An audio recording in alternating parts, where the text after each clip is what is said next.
got owned in that debate? I did. Okay.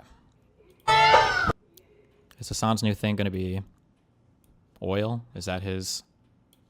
Or, I'm sorry, not oil. F me. I looked at something completely different. I said that. Is Hassan's new thing going to be Cuba now? Is that going to be his fight for the next year? Oh, this is the video she was talking about. We did watch this. Where is Balkan? This was a standard joke. Let me do the entire theory.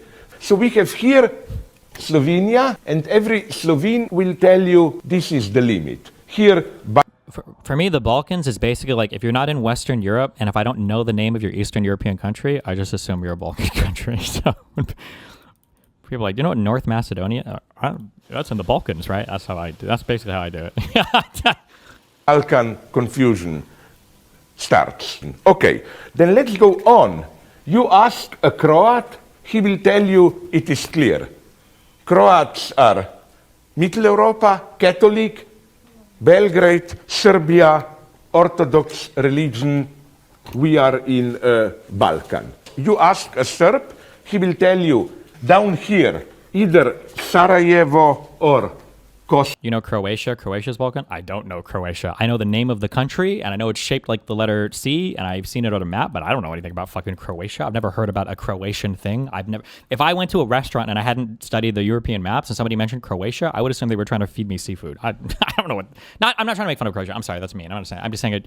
In America, we don't hear about it much. I don't know what goes on. Kosovo, they will tell you this is the true Balkan. Now, the irony is that if you go too much down, then all of a sudden Balkan is up there. No? In Greece they will tell you, we Greeks, we are the origin of Europe, up there, the dark... Croatia has the hottest chicks? Little known secret. I don't know if this is a little known or not. A lot of Eastern Europe. We don't do that here anymore. Stop! Balkan mountains. If you ask an Austrian, he will tell you, Slovenia, Balkan begins, Slavic, primitives, and so on. If you ask a German, he will tell you Austria, when they had an empire, was already too much mixed with all this. It's already Balkanized. French people will tell you Germany, dark, fascist, kind of a Balkan, we are civilization. And finally, the British will tell you all Europe is today a big Balkan with Brussels bureaucracy as a new Istanbul. We British are the only one.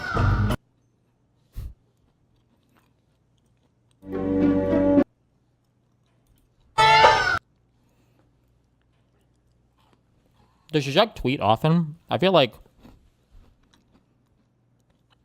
he would have a really good Twitter account if he used it frequently.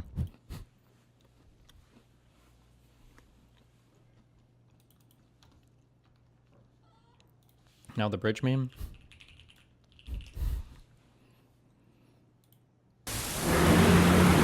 Okay, we can begin. Yeah. Okay. Now, what you see here is, at least in summer or in the fall, one of the nicest views of Ljubljana. It looks like Paris, green leaves, etc. On both sides, nice old houses, nothing special. But you are wrong.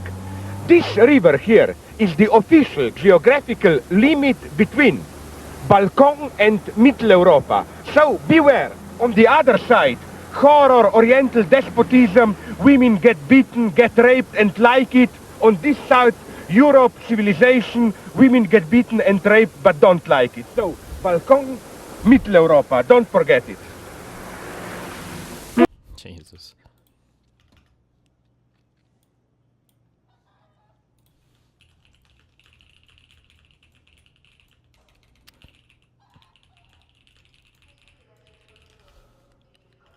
Would you ever debate Zizek?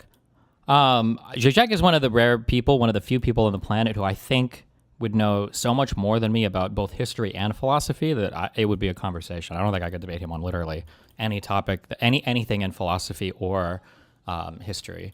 Because I don't know if he's written, maybe I wouldn't feel that way if I actually studied something that he's talked about a lot, but he seems like he's quite well read and he seems like quite smart.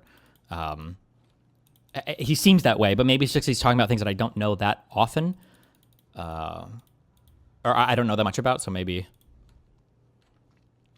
he's not, I don't know.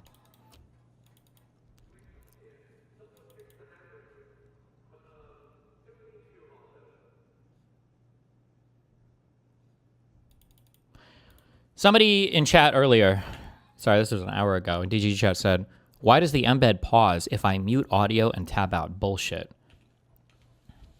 Can I just say that I know how to pause videos and mute audio? I don't know when it became standard practice that Twitter and Reddit and all these companies decided that if you scroll down, it auto pauses the video. I don't need you to do that. I can do that. Or if first of all, I don't even know how you know which window I'm looking at. Okay.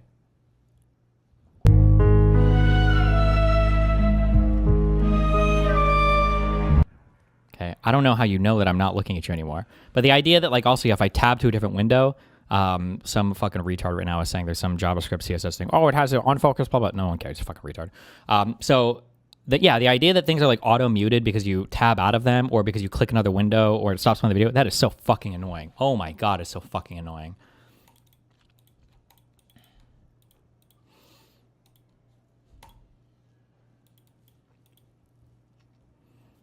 You can waive a lot of the Zog arguments, but how do you justify Huckabee saying stuff like this? Oh, well, if you got a quote from Huckabee, then fuck me. I believe in Zog now. Also, by the way, for what I don't know what Huckabee's about to say. Huckabee is an insanely fucking Israeli simp Christian. So I don't know why this, like, commies say this sometimes, and then retards say this sometimes that, like, oh, Christians in America love Israel because of Christianity and Judaism. No, they don't. It's fucking retarded. It has to do with historical, geographical, war-related Middle Eastern shit. It's not because Christians are like, I love Jews. Huckabee, though, he is one of those Christians. Huckabee loves Jews. What do you call Shaboy? What do you call the when you get a non-Jew guy to do shit for you on the Sabbath? What do you call those people? Your Shabbos Goy? He would be one of those people. My God. Anyway, let's see what he has to say. Genesis 15 says... I've literally heard Huckabee talk about Israel like twice, I think, in my life, but he hit every single pro-Zionist talking point in such rapid succession, my head was spinning out. It was like, God damn! You've appealed to Genesis. Genesis 15 says it's Abram, it's pre-Abraham, it's Abram, receives from God the news that his descendants will inherit the land, and you tell me as the theologian if I'm... Wait, real quick. Did they ever say where all the other people came from that they had kids with? I feel like even as a Catholic, I feel like we didn't learn that. After they leave the Garden of Eden and then they have their first kids, where do the other humans come that they fucking make kids with? They never, I feel like that's never, do they all fuck Eve and it's like it's incest all the way down or what? I'm getting this wrong, but from the Euphrates to the Nile. I think that's right. And that would include like basically the entire Middle East. That would be the Levant, so that would be Israel, Jordan, Syria, Lebanon. It would also be big parts of Israel, Jordan, Syria, and Lebanon. Syria? Parts of Syria, southwest Syria, right? And Jordan, the west? Does the Levant stretch over the Jordan River? Wait, hold on.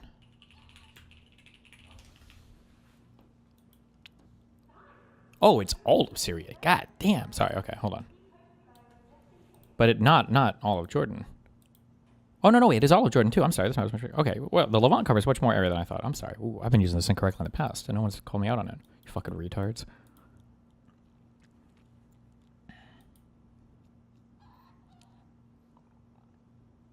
The fuck is this? Turkey's dick?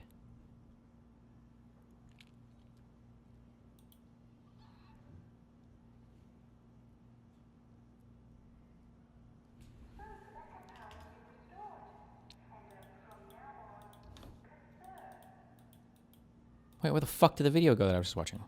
What the fuck? There. Of Saudi Arabia and Iraq. It would be, I mean... I'm not sure it would go that far. I mean, well, okay, now he went too far. it would be a big piece of land, but here's the point. It would be a lot of places that are now countries. But this particular area that we're talking about now, Israel, is a land that God gave through Abraham to a people that he chose. It was a people, a place, and a purpose. We can look at it that way. Christian Zionism, I want to go back because that's where we started. I'm not going to let you off on this because you have said it 3 times that God gave this land to this people. And so it is entirely fair for me with respect to ask, what land are you talking about? Because I just read Genesis 15, as I have many times.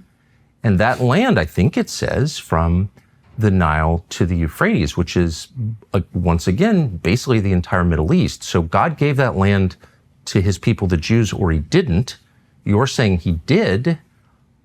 What does that mean? Does Israel have the right to that land? Because you're appealing to Genesis. Yeah. You're saying that's the original deed. It would be fine if they took it all. Well, now I believe in Zog. Thank you.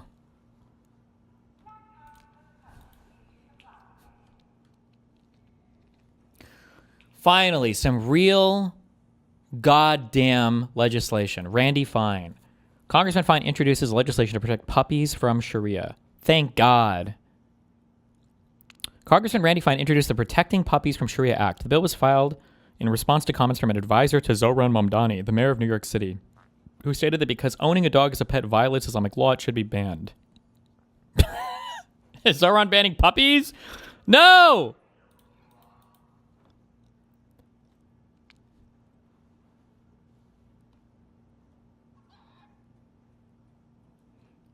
Given the choice between puppies and Sharia, I choose puppies every time. Oh my God. How brave. How can one man say something so brave? What is this? Why was I linked this?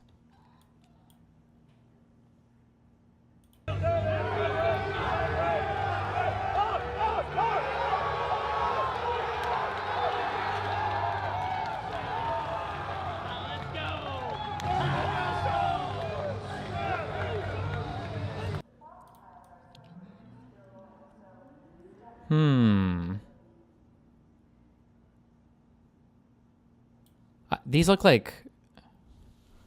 look to me like 2.5 or 5 pound bumpers. Maybe are there some gyms that have huge plates like that? Was this a meme? Somebody said it's AI. Is it? Oh, was it just AI?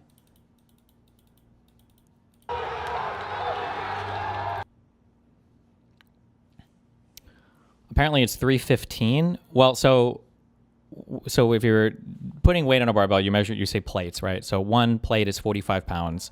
The bar weighs 45. If you're doing a one plate, not one plate, I'm sorry. No, it is one plate. You're fucking my brain up. One plate would be 135. 2 plates would be 225.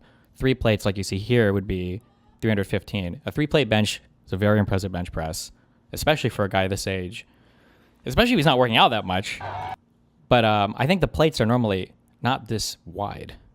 Like usually, I feel like when you see stuff like this, it's like you're looking at like bumpers that are like plastic or rubber or something. But I don't know if I believe that this is a real video.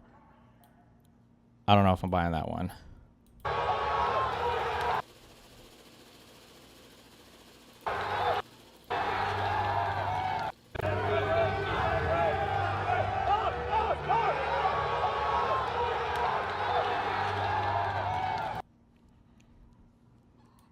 But it's hard to say. I mean, it could be. I don't know. I feel like it would be crazy that I don't know. I don't know. The arming plates are always a little wider. I don't know why. Yeah, the reason why I feel like it would either have to be AI or would have to be real is because that's a whole lot of people to agree to clap for a fake lift. So it could be real. 315 though would be pretty crazy. If that is a real lift, but the shirts are gibberish. Are they? It doesn't look like gibberish to me.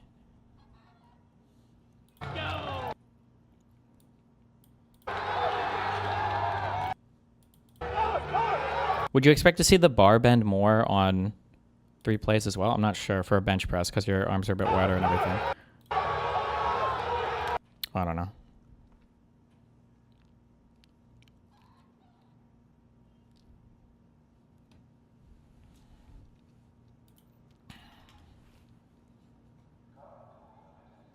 If that's 315 pounds, I'll kill myself. Well, now you gotta find out. Good luck.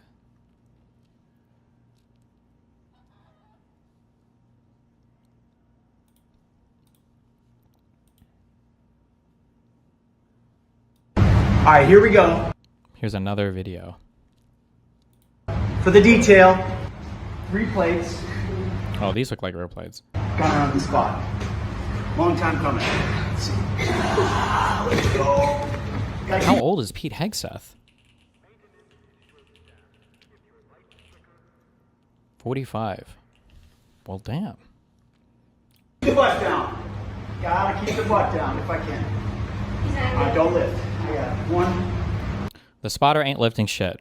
The only thing a spotter needs to do is alleviate, depending on the lift, anywhere from 20 to 40 pounds off the bar. A spotter is not picking up. If you're spotting somebody benching 315, you don't have to pick up 315 pounds with your biceps, right? You shouldn't be catastrophically failing a lift so hard that it's just crashing down on you. He only has to provide like a little bit of lift to get the bar back on the thing or whatever. 1, 2, 3. Go to any gym. There are like 3 or 4 guys who could do 1 rep of that weight. I know the chat likes to say the most retarded shit anytime it comes to lifting or whatever, but if you're in any ordinary gym in the United States, if you are benching 315, you're the only guy there at that point in time that can bench it. You might be the only person in the gym that can bench it. There might be like more hardcore like barbell. I don't know if like Gold's Gym or whatever the fuck, or there might be some like powerlifting gyms or whatever. But like if you're benching 315, you're probably like, I just have an apartment gym downstairs, but I'm pretty sure, I think I've seen 1 person load 225 or more on that bar. The idea that like, oh yeah, every gym's got several people that are benching fucking 3 plates all points in time, but this is just, don't, all I'm saying is if you're a guy, you're going to the gym, you're getting your lifting shit, everybody online, the lifts are like times 2, meaning they say twice as many reps as they can do at twice the way they can do. So a guy telling you that he could do 10 reps of like 315 has probably dropped 135 on them in the last week and had to roll it off because he's too antisocial to even ask anybody for a spot. Okay, I'm just saying, don't let people, don't fucking retards in chat say stupid shit like this to you. Or they're in the NFL. If Tabor were to say right now, oh, everybody in my gym benches 315, Tabor we can believe, okay, because he was in the NFL. All right, everybody else, you're fucking retarded. I got it. Oh, I got it. Don't touch it! Okay. Yeah! All right, never mind. I do believe it. I believe it. He almost gains goblined him there. He had to scream it. Nothing is more stressful than being at the end of your lift and some fucking guy is about to touch the fucking bar and invalidate your entire life. Don't touch it. Don't touch it! Yeah! Well, damn.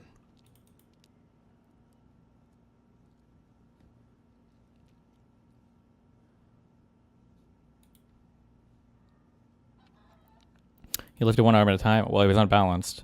I mean, it's not like a perfect, but hey, listen, he's 1 rep maxing. He full range of motion. He went all the way down. He went all the way up. I think he did. Close enough. Good for him. That drunk man strength, okay?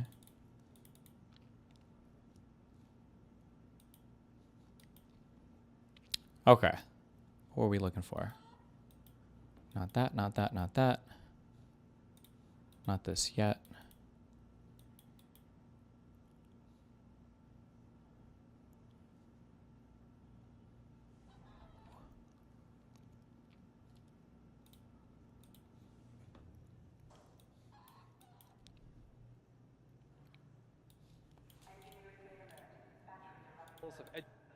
The fuck is this? Education and development. Despite similar levels of education and development, Europe has produced almost none of the world's largest frontier tech firms, while the United States dominates global tech innovation. I want to ask, what institutional or economic features do you think explain this difference? Earlier, Congressman Khanna said that government dollars led to AI. Why haven't European government dollars led to such innovation? Are our congressmen like y'all so much smarter investors than them? Or is it that our entrepreneurs face a better set of incentives at the margin than them? In short, I'm asking you to explain not why we have inequality, but why we've had so much growth over the last 2 decades. Because we are very smart people who have been incentivized, who have worked very hard. But you know what? In most European countries, all people have health care as a human right. In most European countries, it doesn't cost $80,000 a year to go to college. In most European countries, they have strong child care systems. So the point is, I understand the argument. If we don't have any regulation and you give tax breaks to these large companies, they will create these technologies. But what the point of this evening, this afternoon, is to say that while these technologies can be very useful, they will not be useful unless we have a degree of control over what these guys are doing. So it's not just technology for the sake of technology. It's technology to improve human life. All right? Please. What has led? Why do we grow to begin with? What has led to our growth? Yes, we don't. You can say we don't provide for the poor as much as we should, but what has led to this level of richness? But it's not a question of the poor. All right, you're right. We got 800,000 people who are homeless. 60% of our people are living paycheck to paycheck in the wealthiest country in the history of the world. So what Ro is saying and what I am saying, we're not against AI and we're not against robotics. But we want those technologies to improve life for all people and not just make the very wealthiest people in this country even wealthier. Wow.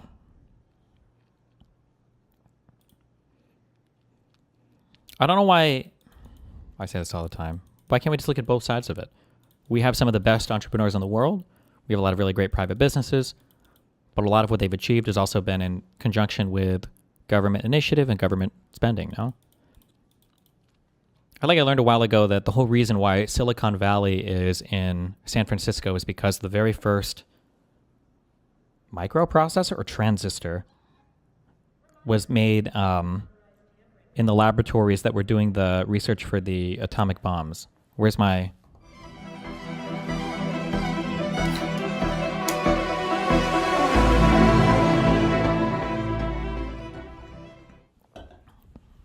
which was a government project.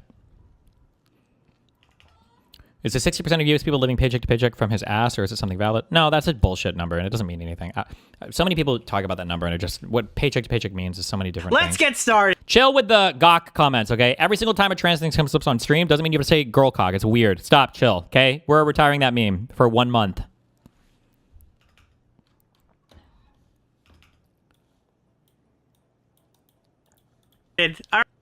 All right. Big memes. What happened? Burner for tonight. Let's get started. All right, ladies and gentlemen. Yesterday we did have some internet problems and our stream wasn't started until 7:30. I wasn't sure if we were going to do this segment. I went back and forth on it for a while. I didn't really think I needed to do one, to be honest, because most people pretty much already agree with me. Before we get started, I want to establish a couple of ground rules. Don't feel compelled to donate tonight because there's no notifications and because I'm trying to do a show here. And I'll be reading all donations after tomorrow's live stream. So donations are on back burner for tonight. This is a single segment, no introduction, no second segment. We're just going to go through this from start to finish, and I'm going to give you my side of the story. Now, do you want the DMs that were posted about this first? If you can link them right now and it's not the wrong link to something totally fucking relevant, sure. I watched Chud Logic's little crybaby response. He made an edited vid. He disconnected a few times. Huh. 2-hour.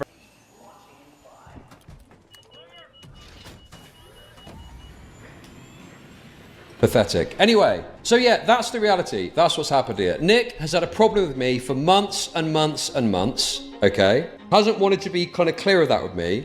Has tried to act like he's still my mate. And then at the first opportunity, when he thinks I'm not going to respond, okay? And comes out with a fucking stream segment talking about me. Dude, it's almost like the second I'm getting on the plane, right? This sweaty is like, oh, time to go live and talk about Chud, but he probably won't respond. Uh-oh. Let's get started. All right, ladies and gentlemen. Yesterday we did have some internet problems and our stream wasn't started until 7:30. I wasn't sure if we were going to do this segment. I went back and forth on it for a while. I didn't really think I needed to do one, to be honest, because most people pretty much already agree with me. Before we get started, I want to establish a couple of ground rules. Don't feel compelled to donate tonight because there's no notifications and because I'm trying to do a show here. And I'll be reading all donations after tomorrow's live stream. So donations are on back burner for tonight. This is a single segment, no introduction, no second segment. We're just going to go through this from start to finish, and I'm going to give you my side of the story. Now, I watched Chud Logic's little crybaby response, the 2-hour version, and I commend DK editing because he worked really hard to condense that shit down to 40 minutes. You know how much random bullshit coping and seething at his own chat that he had to remove to even make it somewhat watchable? It's still not very watchable, but it's better than the version that I actually reviewed for this segment because I went back to the original one. Anyways, Chud Logic uploaded this video about me today. Well, yeah, last night actually. I think he expected me to respond to this or not respond to this, but it was interestingly timed or whatever because I was about. Isn't Nick like some kind of behind-the-scenes manipulator on Cloud Chaser? I mean, I think a little as much as anybody else, but I don't know if he's like exceptionally like that. Like he's not like a Queeman or Gisticle type person. I don't think. So he talks and does shit, whatever. But I think as much as like is normal, I believe. To go live. This is the response to the Chud claims from his stream segment. I'm going to take you through it right now because actually I think you're all aware of this. He released my DMs. Fair play, fine. I've released DMs before. I'm not going to go and fucking go postal and say, oh, it's super fucked up that you're leaking DMs, the golden rule, man. But what I am going to do is explore these DMs because it was really fucking stupid that he put them out. So let's review what Chud Logic has released, and I'll get into why this is significant periodically throughout the little presentation I'm going to do with you. We're going to come back to the screenshot. Presentation. So you can see here on February 1st, I wrote yo, and then on the 14th of January 2nd. I'm numbering this wrong because he's easier. Oh, thank God that retard in chat who was like, oh, do you want me to go over the leaked DMs first? Thank God he didn't have them on hand so that because he's going to read all of them anyway. Jesus. January 2nd, I wrote yo. And on January 14th, I wrote, hey, I just saw a clip of you saying that I don't like you anymore, but you haven't answered any DMs from me since September, LMAO. I did try to keep comms open. Now, the context of this will become more apparent as we proceed, but this is how it was presented in his stream. Then Chud Logic says, and I swear to God, he chose to release this on his own. For the brief moment while we're looking at DMs, I'm going to cover that because it's blocking the stuff. Hey, man. Yeah. I've had a lot on. Honestly, it's difficult to even know what the deal is. We've gone our separate ways in many ways, and obviously it does feel a bit shit that no one really likes me anymore from the commentary community space. I do probably have some issues with some of your coverage, but I don't want to keep talking about EHT, and honestly, I've appreciated the things that you've done for me. So I make these snarky jabs from time to time just to signal to you that I disagree, but I don't want to blow up what little bridge we have left by going full schizo mode attacking you. I guess I feel estranged, which I thought was really weird because I said, hey man, you just went on stream and told everybody that I don't like you because you're friends with... Whatever happened with whatever happened to Chud and the rest of the commentary community? Was he ever part of the commentary community? I thought he was always kind of on the outside on his own, but maybe not. I might not know that. Also, when he says like I make like snarky jabs, there are ways to make snarky jabs that I think are fine, and there are ways to make snarky jabs that would actually bother the fuck out of me. So I would have to see them to have more context there, I guess. Queeman, and you've ghosted me since September, so that's kind of odd, but thank you for the random glaze, I guess, and you feeling peepo sad about it. So I wrote back, just to be perfectly transparent with you, the conversation here soured my perception of you. I have many friends in the online ecosystem that I disagree with, or who make different content than me. That was never my issue. Despite this, I did attempt to keep the bridge open regardless. So then, I didn't really respond to him, so he gets like more and more desperate as I don't respond to him, but starts off with him saying, so yeah, I mean, that backs up my feeling of, being estranged. It's all good, I'm not mad or anything. Well, things change and people do different things, and at this point Example of a snarky jab that would trigger the fuck out of you? Well, I mean, it would depend on. I know you're asking this ironically, but it would depend on how the community is seeing things for the person making the jab, and then what the jab was about. So, like if Mr. Mooten were to say, "Oh, Destiny, isn't he a pedophile?" LOL. Like it's Mr. Mooten. I know his community. It's whatever. But like if a commentary community person would say it, my guess is their chat would all be like, yeah, he is. Or like if when Hassan says it, it's going to feel a lot different. I wouldn't view that as like a small jab. I would view this as like, oh, you're signaling to your audience that they need to have these feelings about me. It's a much different thing. Still haven't responded. And how long was this? Was this like 10 minutes? And he writes, listen, man, not everything has to be some catastrophic breakdown. I know you're used to that. I'm just like, yeah, man, good luck. Whatever you're doing over there, good luck with whatever you're doing over there. Fine, cool. No problem. The interesting thing about how Chud leaked these DMs is because it was very apparent to me while I was watching his stream that he didn't really want me to. Well, he didn't really want to, rather.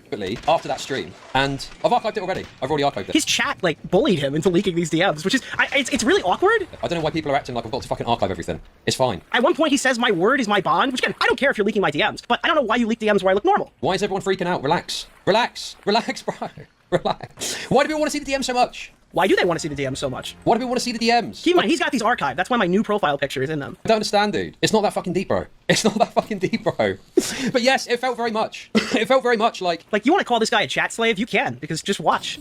Like this is going to be the constant flow with Nick. It's that I'm going to make some comment on stream, okay? It's that I'm going to make some comment on stream, and he's going to come angrily to me privately. We then put a pin in that one as well. Have a private conversation, resolve it, but nothing's really resolved. And there's still this underlying tension. Apparently, I run to him every time he says something about me on stream, and then we resolve it privately? And those messages were the first time that I realized he'd had this problem with me about this and how it happened afterwards. So this narrative is very interesting. I do want to establish this early. Chud Logic wants you, the viewer, to believe that he knew he was estranged for 6 consecutive months and knew something was wrong, but he... Our Destiny and Chud on okay terms. I remember he distanced himself from Chud because of his editor being too much of an edgelord. I don't really know for Chud Logic. Spicy Chat is terrible, and they were up to so much creepy, weird, disgusting shit, although most of that behavior kind of moved to the Gisticle Discord server. But there were also people in that the Spicy Chat that were obsessed with certain things, like me and Lauren and everything in the past, Lauren Southern, everything in the past related to that. I think DK is Chud Logic's editor. Chud Logic himself seemed to not be involved as much in that, but I still felt a little bit kind of irritated that he basically allowed all of it to happen in Spicy Chat, but I'm not going to tell him to moderate his shit. Although these days, if I had friends like that, I think I would, or I would just like peace because I wouldn't accept weird shit like that. But then apparently also, Chud Logic feels very weird about the fact that for a long time he felt like he was like an orbiter, or people were saying that he was an orbiter, so he wanted to separate himself from my community. So I don't think he necessarily hated me, but he tried to shit on DGG because he didn't want to be seen as like DGG captured. I don't know, it's kind of weird. Like me and Chud haven't interacted in probably 2 years or something, but yeah.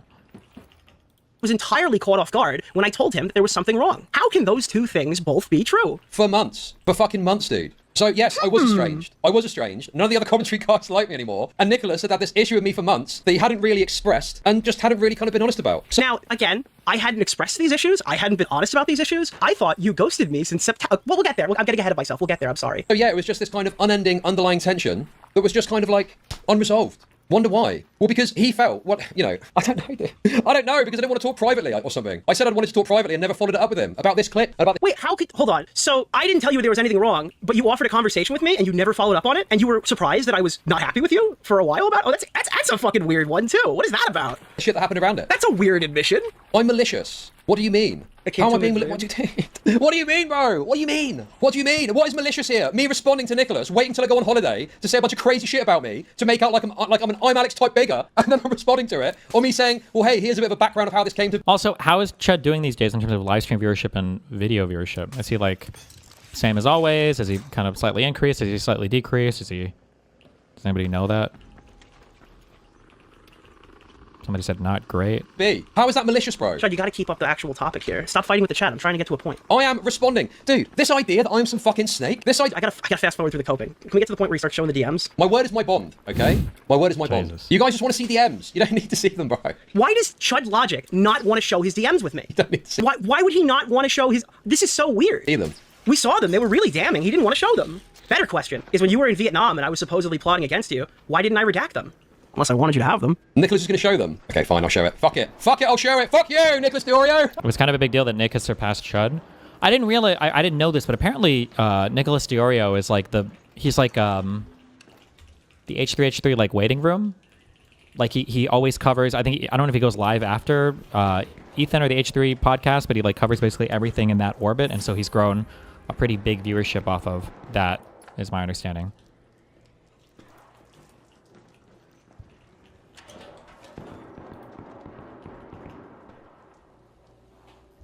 So there it is. Chud gets bullied into showing my DMs. And those are the ones we just saw here. Now, I did notice that eagle-eyed viewers pointed out that the messages that Nick said ruined his perception of Chud were actually not one of the ones that were included in the leak. Until it's released, Chud's acting like Tom's accusers, selectively releasing DMs. And that would be fucking damning. If Chud selectively released DMs, that would be pretty fucking bad. Now, Corn Toasty did say, to be fair, the way it's worded sounds like this conversation reference might have been in a Discord call and not text messages. So even though this is all a terrible look for Chud, there might not be any other relevant texts, which is a good point. That is a possibility. Because he's referencing something here, but there's no way that like this message that's highlighted in yellow is accessible to Chud Logic, that he could have shown you the actual context for. So that's what we're going to be going through tonight, because it absolutely fucking was there. He just didn't want you to see it. So, ladies and gentlemen, idiot, whatever. A main thing that I want to establish with you for the context that you're about to see is my understanding of Chud Logic. Back in the day, and you must have seen these rants because I remember them, and this is one example that I'm going to show you from a relevant video. Chud Logic would constantly fight with his audience because he felt like we were being pit against each other and he wanted to maintain our friendship. Chud Logic lives on an island. His little audience members go and chase away every single person he's friendly with. They want him to stay on his own little island, make content by himself, and that's just the reality of what Chud Logic's content creation journey is, and will ever forever be, as long as he remains audience captured the way that he is. So Chud Logic would go on these rants trying to like reel his audience in because he did not want conflict with me. Right, but it just feels like at the moment it's anything that goes against Islam.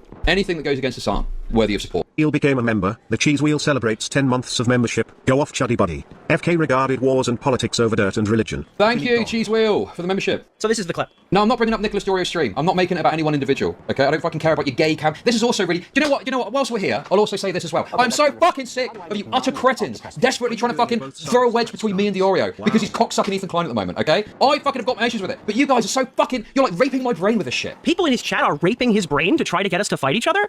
And he doesn't like that? Fucking unbelievable, dude. If you've got a problem with what Nicholas is saying, that's between you and Nicholas. If you've got a problem with something that Queeman is saying, that's between you and Queeman. I'm talking broadly about the issues that exist that I've noticed, and you are trying to laser focus. All right, so this is my major issue with Chud Logic. I was under the assumption that he wasn't lying, that he actually didn't want us to fight each other, that he actually didn't like how his audience was trying to pit us against each other, and he actually felt like he was kind of in a bad way. That was my understanding, and that was clearly my bad. So now I'm going to show you the message where I ran to him crying, and oh my god, it doesn't appear that I've done that. Boom. What happened? Wait, this can't be the start of the conversation. I was told that Nick was in tears. What the fuck? Why is this a Reddit post from H3 Snark making a joke that they referred to Chud Logic as one of the biggest sweepers of Ethan Klein? I thought I was supposed to be an emotional crybaby, that I was running to Chud Logic. Oh, wait, what is this? Then he starts sucking my dick? Dude, I was absolutely raging yesterday. I hope I didn't cause you any grief. Well, that's not exactly how he presented that in the live show, is it? Is that how he... Anything left line? Yeah, I mean, you can search stuff. My inventory is full, so I'm just opening this. But yeah, you can break those. Good luck. I'll wait for you to be done, man. No, you're good. Go for it. I don't trust this motherfucker. Get me out of here. Get me out of here. presented this in the live show where he's just like, dude, I was absolutely raging yesterday. I hope I didn't cause you any grief. Yeah, so this was the thread. But yeah, Leftovers H3 clipped Chud's rants where he's like, fuck you, Nick DiOrio. And they called him Ethan Klein's biggest sweeper, which I thought was funny. So from there, because Chud Logic has now brought it up, I gave him the issue that I had with his segment. So he goes, haha, dude, we're absolutely raging yesterday. I hope I didn't cause you any grief. And I said, I know. I just really don't understand you stoking the flames and taking shots at my character if you're annoyed that people are baiting and trying to make us argue. That seems fairly counterproductive. But some of the stuff that you've talked about is stuff that I've complained about too, like people annoyingly agreeing with Nuxtaku. So I don't know, it just feels like a weird game of telephone where a lot of assumptions are being made. I think this is a reasonable thing to ask somebody who is publicly facing and privately facing, telling people that they do not like when people are trying to pit us against each other. It seems like a weird thing to go on a lengthy rant about it if this is something that you do not want. Then Chud Logic wrote something that is very interesting. He said, yeah, I understand. I just feel totally raped at the moment. I obviously have some issues and disagreements, but I can't reasonably state them without causing some stupid beef. Wait, what do you mean stupid beef? I thought this was, Nicholas, where are you? Why are you not on my stream? What? Wait, what do you mean stupid beef? I thought this was Kino important content. And then he says, I can't react to your exact takes without causing drama. I thought, wasn't the commentary community on Augie's stream founded by the guys in the trenches fighting every little talking point? I'm so confused. Chud Logic in public wants you to believe that... If you can't talk about it, this seems stupid from Chud. If you can't talk about any of it or react to any of it, then you should just say that. Just like, oh, I'm not reacting to this guy's stuff. Oh, I'm not talking about this guy's stuff. I don't want to talk about this guy's stuff. That's it. If you make like snide, snarky comments about it, but then you don't actually, that's like the worst thing to do. I don't buy that as much. That's not a good position for Chud to have. I don't like that. He's been edging. He wanted to talk about this for months. But Chud Logic in my DMs is a cowering little pussy who's saying, oh, I don't want no drama with you, Nick DiOrio. I can't even do this without causing any beef. I don't want any drama, right? Then he says, seems like an on-stream discussion would have been more raped and more drama. That's a particularly interesting point for me because Chud Logic is telling me for the first time that he has no interest in a debate with me. Unprompted. He didn't want to chat with me. Dude, I'm sorry if you're an avid Chud Logic fan and you're one of the guys that hate me and you think that he's been fighting for you privately behind the scenes, but actually Chud's a huge pussy. And he didn't want any beef with me for the longest time. This is how he talked to me in DMs. And it doesn't sound like the way he talked to you on stream. Isn't that weird? So then Chud Logic said, also, not all the comments were about you. It was about everybody in sort of an amorphous blob. So Chud Logic told me that he's been totally...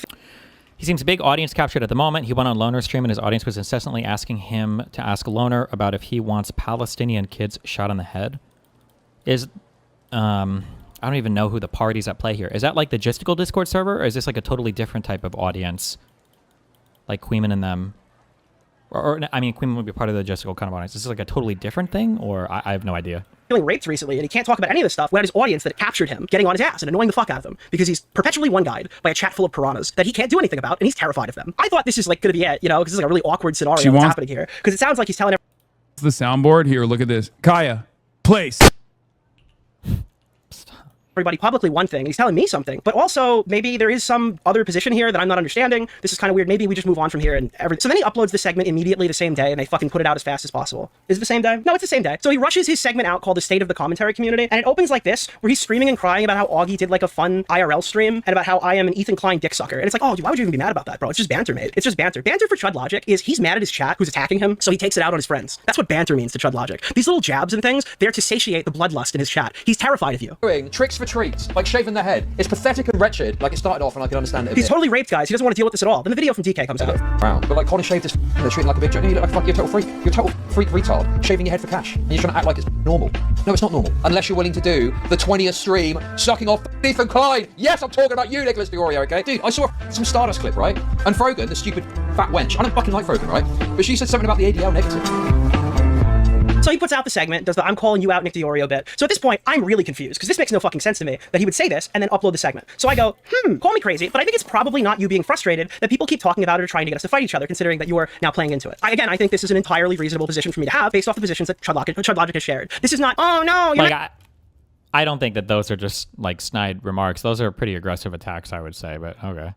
messing up my money. Oh no, you're attacking me over Ethan Klein. You're kind of a fucking hypocrite, dude. This kind of sucks. So then I start responding to him. This is hours later after the video comes out. I go, right. And so he goes, all the comments, none of the comments were about you. He's been doing this for quite a while. He's extremely vague on purpose, so he can satiate his audience, but also take no accountability from me. Also, not all the comments were about you. It was about everyone in sort of an amorphous blob. Right, but that just means they're going to assume it's all about me because you opened with, yes, I'm calling you out, Nick DiOrio, and then you said that later. It's annoying that when I get stupid comments about EHD is too boring, and my chat can attest to this, send them to Chud Logic and say, hey man, look, if you don't like what I'm covering, you can go check out what Chud's doing. He's covering all this different stuff, and that's totally cool. I have no problem with that if you're kind of bored over here. But when Chud Logic has people go, can you cover the new iDubbbz thing? He just calls me a fucking compromised dick sucker and fucking attacks my character. I don't know why he does that, but whatever, cool, fine. But why is it my fault that people want you to watch the most popular topic at the time? This just kind of sucks. I don't know. It's kind of a weird fucking thing to say. So then Chud Logic starts going, in my opinion, kind of postal. Yeah, obviously I have some disagreements with the way things have been discussed recently. It's awkward because there's this pressure to have this big blowout drama disagreement, which I don't really see the value in. It's almost like I had a completely different understanding of who Chud Logic was in comparison to the average viewer who consumes his live stream. I was blown away when I watched some of the things that he would say on stream because these are the things that he would say to me. So he said, it's awkward because there's pressure to have this big blowout drama disagreement, which I don't see the value in. And obviously, people are sniffing around for any sort of disagreement to capitalize on for their own content. And then I say, and again, I think this is reasonable, I don't think that you've really seen my positions outside of clips that people who are farming sent you, but I would walk that back if you've really watched my content. Then he says, obviously, I appreciate that, and I appreciate what you've done for me. By the way, Chud's viewers get so fucking butthurt when I mention that I helped Chud Logic, because after Destiny and him had their little falling out, Chud reached out and asked me and Augie to do commentary collabs with him. That's like... Wait, what did we have? What did I have a falling out with Chud over? Did I? Or what was it over? Somebody in chat mentioned something, and I remember this being a big thing. I just remember what it was about. The age of the Giga Chad. What was this about? Related to MrGirl, what was the age of the Giga Chad? Was this, were people mad about people being too ironic or something? Or what? He called you a rapist. I thought that was after the Pixie stuff. It was about the Orbiter thing, something about his editor. You banned Mind Waves.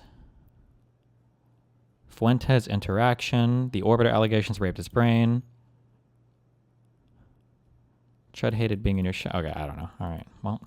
That's like another thing. So the reason why you constantly keep seeing Chud Logic say things like, I appreciate what you've done for me, is because he's making reference to that. That's what he's making reference to. So I say, I don't think you've really seen my positions outside of clips that people who are farming have sent you, but I would walk that back if you really watched me. And then Chud Logic says, obviously I appreciate that. I appreciate what you have done for me, and I consider you a friend. We have had disagreements and hashed them out before, and it's fine. I mean, I was talking a bit of shit, and I haven't even seen all your coverage, but you're extremely favorable to Ethan to a fault, no? So at this moment I realize, oh, fuck, this guy just doesn't watch me. This guy doesn't watch anything that dude, this guy literally does not watch my content. And you don't have to. To be my friend, you don't have to watch my streams or watch my videos. Now, I was very active in his chat, and I enjoyed his show a lot, and I thought he was a really respectable guy, but at this point I realized, oh, he just doesn't watch my show, right? So then he goes, also, that title and thumbnail is very tame. No one's getting called a pedo. So I guess at this point, I got off better than Lyrics. Lyrics got it worse than me. So this one is basically inconsequential. This is me trying to just establish talking points to see what the problem is. I'll go through it just for the sake of showing all the DMs, but it's not really relevant. I agree with you on Nux. I support the no legal threat on the basis that he's defamed people maliciously in the past, Chud Logic. But I've also said that Ethan should probably leave it at a threat, and I'd be open to seeing what gets filed if ever it didn't. And reassessing, I think the Nazi sword was on purpose, but it was safe edgy, not their secret KKK Jew attackers. It was done for safe edgy owns. When they correct him, that it's a Manji. In regards to the ban, this is a random Hassan Piker ban from 6 months ago, not really relevant here. I said they probably shouldn't be banned. Otherwise, I literally don't know what other topics we even disagree on. So that was me kind of just establishing talking points, but we rip it back. We go back to the actual discussion. The confusion is, you seem frustrated about the drama baiting, and this seems like another escalation that will extend.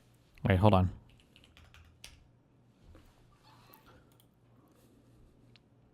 I don't want to do any further content about Destiny. It looks spiteful to do a stream about that over this on a channel associated with me. Yes, I'm a pussy, whatever. Like, also, it is kind of sad for me personally, lots of history with Destiny, but he can do what he wants to do, and I'm not going to make decisions about who I work with based on other content creators. Also, I saw some clip. He apparently said that covering the Hunter Avalon stuff was a bit much. Was I understanding correctly? Haha, what the actual fuck? Remember, he didn't like that you told him not to cover the LS allegations. Did I tell him that? What was my statement on that? I don't remember. It's been too long. It's been a long 3 years. What is this in response to in particular? E.g. when Chud says, do what he wants to do. Tiny said he didn't want to be involved with DK, and that DK makes him not want to be involved with Chud. I think the issue was, I don't know if it was about him covering any of that. I think it was that every time I was on a show, like, that DK guy would try to hop on and, like, ask me questions about Lauren. He was obsessed with it. And it was just really annoying. Obviously, and he's Chud's editor as well, and Spicy Chat would talk about it all the time.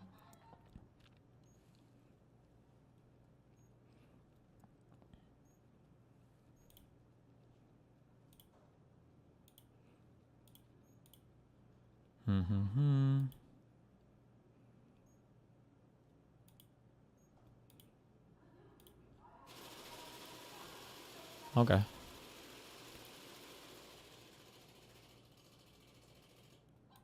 I don't know. Maybe it was just over that because I didn't like DK a lot. I really didn't like DK. But that DK guy was also obsessively crazy about me too. But okay, I don't know. Which I think, again, warranted question. Chud Logic says, oh, okay. I mean, I said to DK to take it easy on the title and thumbnail, mainly because I'm probably going to lose subs over it. Remember when Chud Logic went live yesterday and said, guys, I lose subs all the time. None of this matters to me. Well, again, in private, he actually is worried about losing those subscribers. That was something that mattered to him. Now, as time progressed, I started to realize that Chud Logic probably didn't even like me. He was just probably worried that I was going to pull out and take the rest of my viewers with me, which is what happened. That is what I did. So he just lied about that as well. But yeah, I mean, there isn't much going on worthy of a segment. So I'm just trying to carve something out. What the fuck does that mean? Wait. So wait, you're telling me, Chud, you're telling me that you were bored on a random fucking like Tuesday afternoon and you just snaked me and you just told me in plain English that that's what you did. I didn't have any content, so I just called you a fraud. How the fuck was I supposed to interpret this? I'm just curious. How the fuck was I supposed to interpret this message? Where he's like, yeah, dude, I was raped for content that day, so I just snaked you. Then he goes, just unfortunate that it's the most interesting thing that happened on my stream yesterday. So apparently when Chud snakes you, if his content sucks for the day, he just doubles down. And Chud, by the way, he'll tell you he's got no idea why I'm upset about this. He'll tell you that it's irrational to be angry that Chud Logic in plain English told me he fucked me. I mean, that is just fucking outrageous, isn't it? But I have not put that out wanting to provoke more drama intentionally, even though it will have that effect. Oh, okay, yeah, I mean, that's a pretty fucking heavy line, Chud. And then I said, I'm gonna ignore the people telling me to respond to you, half because I really didn't see any reason to make this a huge fucking thing, and half because it's so vague, I really don't know what to say. Anything I'll do will sound retarded after a 3-hour creator clash segment. And you might remember this message. This is the message that he didn't want to show, I guess. This is the one. Where is it? This is the one he didn't want to show. Yeah, man, if you want to hop in a call off stream and really hash some of this out, we can. It's up to you. I think that we have more disagreements than what you're saying. Maybe just... Oh, okay, I didn't know this. Chud used to be in with all these guys, Nicholas Diorio, Willie Mack, Turkey Tom, etc. But Chud has that whole Queeman area of commentary on his side, constantly trying to destroy people, so they've all distanced. Whenever Nick says he's a slave to his chat, he's basically referring to those snark people from Queeman and Gisticle Space. Gotcha. Okay. Having a frank convo makes things easier, but I am not looking to fall out over this, even though there are many people that want me to. I'm raped for content. Now, I'm just curious. I didn't go on and make a fucking public tirade out of this. I didn't drop this guy in May. I gave this guy an opportunity to talk to me. He ghosted me for 3 months, and this guy wrote me in DMs telling me that he felt raped for content, so he fucked me. I think that's kind of crazy. I think that's a crazy thing to write somebody. And I think the issue here is if there's some misinterpretation that I'm not understanding, that still also falls on him. The reason we're talking about this is because he started leaking shit, but I reached out to him and I wanted to have a call about it to clarify what he said back in May, and he fucking ignored me. So if there is some weird angle to these messages that I can't possibly deduce, he just chose not to talk about it. And I'm the coward, by the way. I'm the coward for this. I'm the coward. Here are some examples. Hey, dude, it's been a minute. I hope you're doing well. Me asking if the video's fake. Yo. And then back to where we are now, right? So this is back in November. Justin, you need to watch the Elisa Liu's performance. Is that the Olympic ice skater that did really well? That every single guy on the internet is proving why women have complained about men sexualizing women in every single aspect, no matter what, for the past 20 years that everybody said they were exaggerating about? That person? The last message that we had was like mid-September, I think. Right? I'm good. So that's kind of the stuff that Chud chose to omit. I've got more stuff, and this message will still remain relevant as we move forward. But I want to establish a timeline with you, because some people don't understand. Okay, Nick, Chud fucked you over in May of last year, and you were quiet about it. You didn't make a huge public issue about it. You didn't explode and blow him up or something back then. So why is this a problem now? Well, eagle-eyed viewers would point out that this message right here was on January 14th of 2026. At 2:01 p.m., where I told him, yeah, man, good luck with whatever you're doing over here. So there's no nuclear holocaust coming. Nick's not going to go on a fucking tirade and attack you. There's no drama. I'm willing to let bygones be bygones. Even if we don't resolve it, I don't care. We can just move on. Then my friend got accused of like sexual assault, pedophilia, rape, domestic violence. And this happens at 10 p.m. when Chud Logic finds out about it, at least. I think that this guy fucked me over in May. I'm not making it a public issue. I don't really care. It's fine. We can move on. Then a couple hours later, my friend gets accused of domestic violence, sexual assault. And at 8 a.m. the next morning, the Great Sweep was on. Yes, that is the timeline here. I said, hey man, I'm ready to move on. We could just go on with our lives. And then Chud Logic finds out my friend got accused of rape and then snakes me at 8 o'clock the next morning. My concern, ladies and gentlemen, is the big sweep might be on, okay? The big sweep might... So this guy stuck a dagger right into my neck the minute we stopped talking. Literally the minute we stopped talking. I'm like, oh dude, it's just the big sweep. Why are you mad about being called a sweeper? My friend's getting accused of beating women, you fucking son of a bitch. Dude, the implication that I would just ignore my friend doing domestic violence is like character assassination. That's like, yeah, it's fucking insane, dude. Of course I'd be pissed about it. Be on. Big sweep might be on, okay? The big sweep might be on, okay? On top of that, Chud has to know that I was live while the allegations were dropping, meaning that I was in front of an audience doing a show. It is impossible that I was dual-wielding a live Kiwi Farms thread to know anything about this when at the end of my stream, I announced the podcast was on hiatus because we had an episode dropping the next day. But he tries to use that to implicate Tom as guilty. I am not participating in the big sweep, okay? But there is literally nothing wrong with speaking about this and talking about this. This is completely legitimate. And so right here, he brings up another interesting point. Nicholas Diorio on Twitter. Nick just responded. Oh, just to be clear, I've seen literally... Is there anybody on planet Earth who wouldn't... Okay, unless there is a fuck ton of hedging or a fuck ton of contrary statements by Chud Logic on his stream about how he respects Nicholas Diorio or how he likes Nicholas's content or how he thinks it, whatever, I would assume in watching these clips that Chud Logic fucking hates Diorio and thinks he's a hack fuck. That would be my assumption watching, just at least from the clips I've been shown so far, admittedly from Diorio, but I don't know how Chud Logic can be messaging friendly things in the background and then speaking about him like this. That seems a little bit wild to me. Somebody also said DK, Chud Logic's editor, hates you, and he told Chud that he will stop being his editor if he continues on doing content with you. Really? Did he actually say that? DK say that? That's pretty funny if that's true. DK is an unironic MrGirl dick suck. That would be that's crazy. Okay. Feel backstabbed by this. Nothing of what's occurred tonight, but my understanding is that Half-Baked is on hiatus for a little while, so we'll see in the next couple of days where that goes. Okay, and then there's a clip there. Nick Diorio states that Half-Baked, his podcast with Tom and Lord Vega, is going on hiatus for a while. Video clip in DMs. Here's the thing with this, okay? Anyone that wants to claim that this is a nothing burger, okay, why the fuck is the podcast going on hiatus, dude? So my friend Tom is guilty because the guy who was live when the allegations dropped wasn't comfortable with releasing a video until he knew it was happening. This is like not fucking rocket science here. So he's trying to say that because I put the podcast on hiatus, don't reach out and ask about it for something serious, by the way. Fuck that shit. Let's just shoot from the hip. That makes zero fucking sense, bro. That makes zero sense. Okay? If this is nothing to worry about, nothing to be concerned about, okay? Why is He's twisting my statement to say my friend is guilty. Podcast going on hiatus, okay? Now listen, I will be fair. I know what people in chat are thinking and are going to say. Oh, he's fair, guys. He's fair. Okay? But my concern, ladies and gentlemen, is the big sweep might be on, okay? The big sweep is you smearing shit all over the fucking place. The big sweep might... Destiny. Just to go loud, MrGirl all did a We Were Actually Right About Destiny stream, so everyone in that sphere thinks MrGirl was vindicated.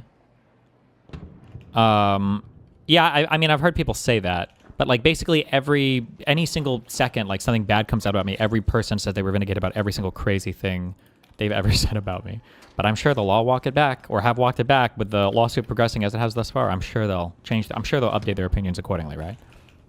Be on, okay? I am not participating in the big sweep, okay? This is a totally... Now, let's dial it back here, because eagle-eyed viewers would point out that when the time came, Chud Logic did say that Nick Diorio did stream this. So what you're missing here is that this whole conversation was actually a shot at a Cheeto. Now, I know he mentions Hassan Piker, and I know he mentions iDubbbz or whatever, but this was actually an interesting argument that was being levied toward sensitive society. Except, there's one issue with that. I do not believe that people have got an obligation to cover anything. People can cover what they want, okay? But my question would be, what would the coverage be like if this was about iDubbbz? If it was revealed that iDubbbz, that Anissa was into age play and shit like that, what would the coverage be? And I think the answer to that tells you everything that you need to know, doesn't it? So catch that last part. That tells you everything you need to know. That tells you everything you need to know. And then here, there's 20 videos from Jelly Slop channels. But listen to him here. Listen to the rest of what he says in the actual stream where this take was originated from. The answer to that tells you everything that you need to know, doesn't it? But nonetheless, I'm not making any firm claims. I don't know what's going to happen. I can't predict the future. I can't predict the future, guys, okay? But to me, you can look at who decides to talk about this and who doesn't, and that will give you an indication of what the deal is. Now, people were like, Nick is speculatory. This was obviously a shot at sensitive. Then here he is in plain English telling it's about me. It's about me. It was about me. He literally told me in plain English, do you think I lie to you? Do you think I make shit up? So my comment about who will cover this and who won't is a jab at you to be transparent. It's fucking, he told me it was about me. You think I fucking made this up? Bro, I had endless charitability for this guy. I waited so fucking long to expose this guy. Bro, do you know how much I have put up with this fucking guy? I don't want to leak the DMs. My word is my, no, you don't want to leak the DMs because you look like an asshole. I'm getting a bunch of commentary Drulians coming in saying nothing burger, no big deal. I'm saying if it's no big deal, why is the podcast on hold? Now it's a precaution so you can assess, which is reasonable. So I agree it's aggressive to put it, the damage is done, you dickhead. Of course I'm mad about this. Basically, not everything I say about you is about you, N-word, but I was expecting you not to cover this at all, to be totally upfront. We'll get to this. I'm going to show you the rest of this. Not super relevant, but again, if I don't release it, he will. So let's just go through it. So my comment about who will cover this and who won't is a jab at you, to be transparent. So that's what he said. So just to be clear, then he got the video out on January 15th. So that's the same day? Yeah, same, like afternoon of the same day. And then he ran to his little Discord server and said he's sick of the big sweep and fired off the, he got his entire army in here. How is it that my video has the most views of this topic? It's fucking insane. I don't know, dude. Maybe it's because your video came out the same day that you streamed about it at 8 o'clock in the morning after the allegations dropped, and we're dropping all night long. Hasn't MrGirl like spiraled into delusions of grandeur and thinks he's a physicist now or something?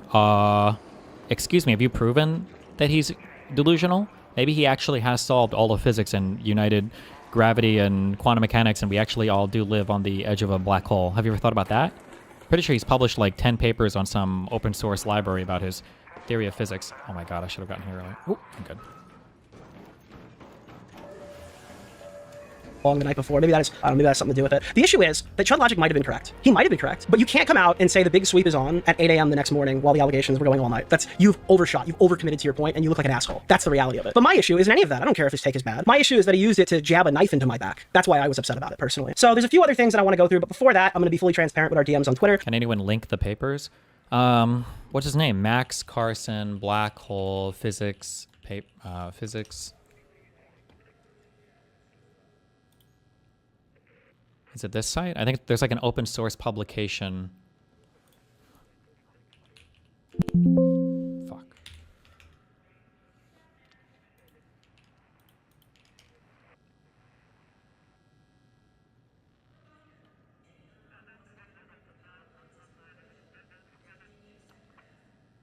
I'm not gonna be able to find this. Wait, it's real? I thought Destiny was making it up. No, I'm not. Somebody find this. Fuck.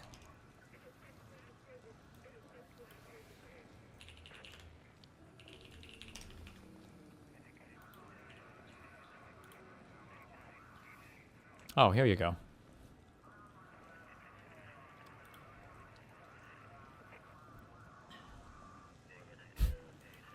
Gravity and cosmic expansion as artifacts of observer measurement.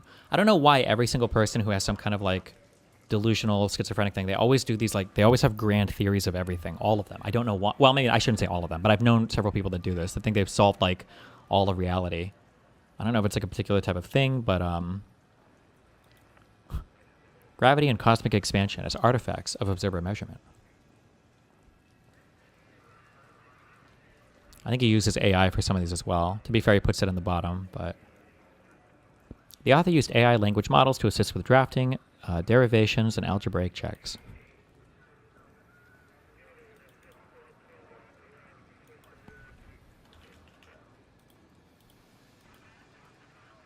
What the fuck? Why was I linked this? Okay. So yes, this is the one that you've definitely heard about. I was fuming. I went on there, I saw the big sweep is on. I realized, holy shit, this guy and me literally had a falling out yesterday. He's already stabbing me in the back. This is unbelievable. So I sent him the messages that he showed you. Not everything has to come to some catastrophic breakdown. I know you're used to that. And I said, Jesus, dude, yesterday you were saying shit like this to me today, and now you're thrashing me because my friend got accused of horrific shit. I'm not really sure how I was supposed to navigate this stuff better than I did when I only just found out there were even allegations at the tail end of my live show. And to that, Chud said, I mean, go live and cover it. What?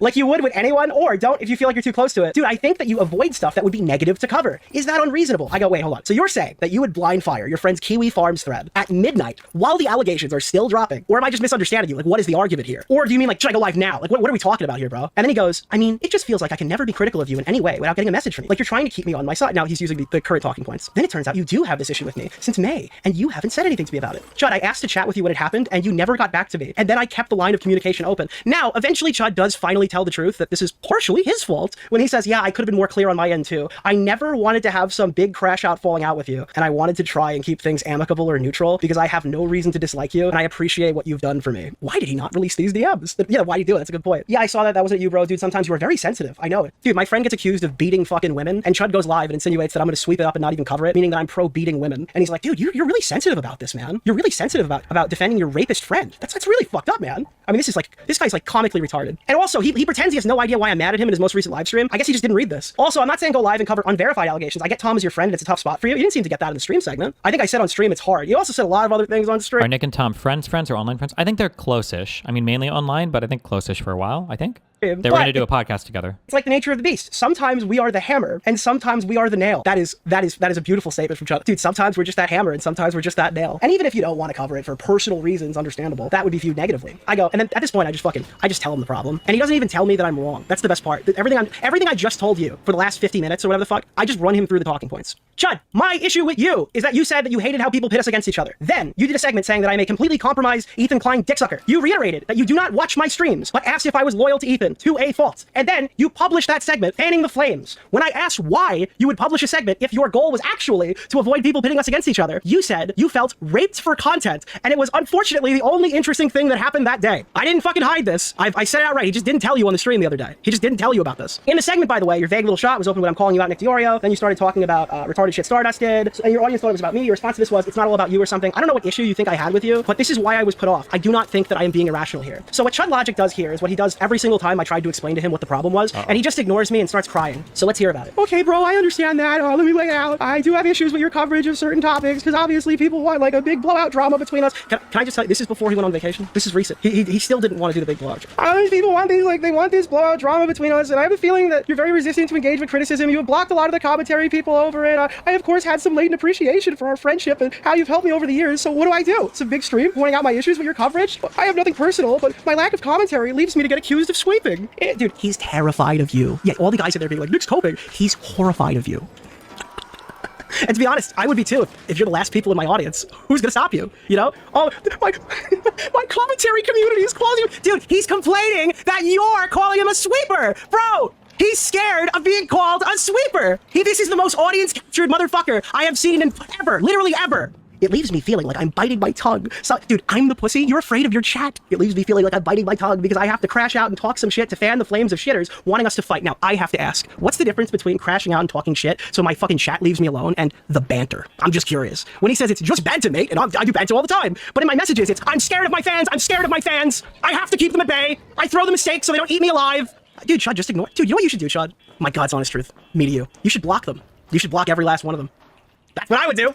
Oh, I have to fan the flames of shitters who want us to fight. I get that's bothersome for you. You message me BTS and we don't ever resolve anything. Feels like there are further tensions and pressures for me to have this conflict with you, which I resist. I try to continue doing my own things outside of the HD slop cycle, which has taken over the commentary space. Alongside that, I have my own shit. I think Chud did this shit to you. Maybe. I don't remember, honestly. It's been a while. But you can see the... this is kind of like one of the politics strategies where somebody will have a... They'll do this thing where they'll... I'm trying to... Fuck. Wait, I need a succinct way to explain this. Somebody will justify a thing that they said they weren't doing. So you'll be like, hey, yesterday... I'll just use this. I don't have to use the example. I'll just talk about this, right? Hey, I feel like you were shitting on me. No, I wasn't shitting on you. It was just banter. Oh, why were you doing it? I feel like I have to do it, otherwise my audience is going to fucking destroy me. Otherwise... Okay, wait. So you were shitting on me, but you feel like you were shitting on me because your audience was going to destroy you if you didn't, right? Because why would you give such an impassioned defense of what you were doing if it was just banter? You would just say, oh, it's just banter. I didn't know it bothered you. I won't do it anymore, whatever. Or get over it. Fuck you, it's just banter, right? Why would you have to act like you're in a life or death situation for your content if it's just banter, you know? That's what he's saying.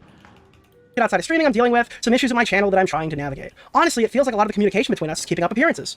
Obviously, things have changed, and sometimes it feels like you're just wanting to see if I'm planning on turning on you. No, you did. You did turn on me. That's what happened. You did turn on me. So, Mr. You're so sensitive, Mr. It's Just Banter is a complete chat slave who's terrified of probably Queeman. If I had to guess, probably Queeman. Oh. Probably Perry. Maybe even Dickers. Oh. Maybe I don't talk about the Perry guy much. Perry is like a more schizo, worse version of Queeman, if you can even imagine it. He's very weird. All of the people in that community that are like very strange, very weird, like obsessively stalky, harassy, has like...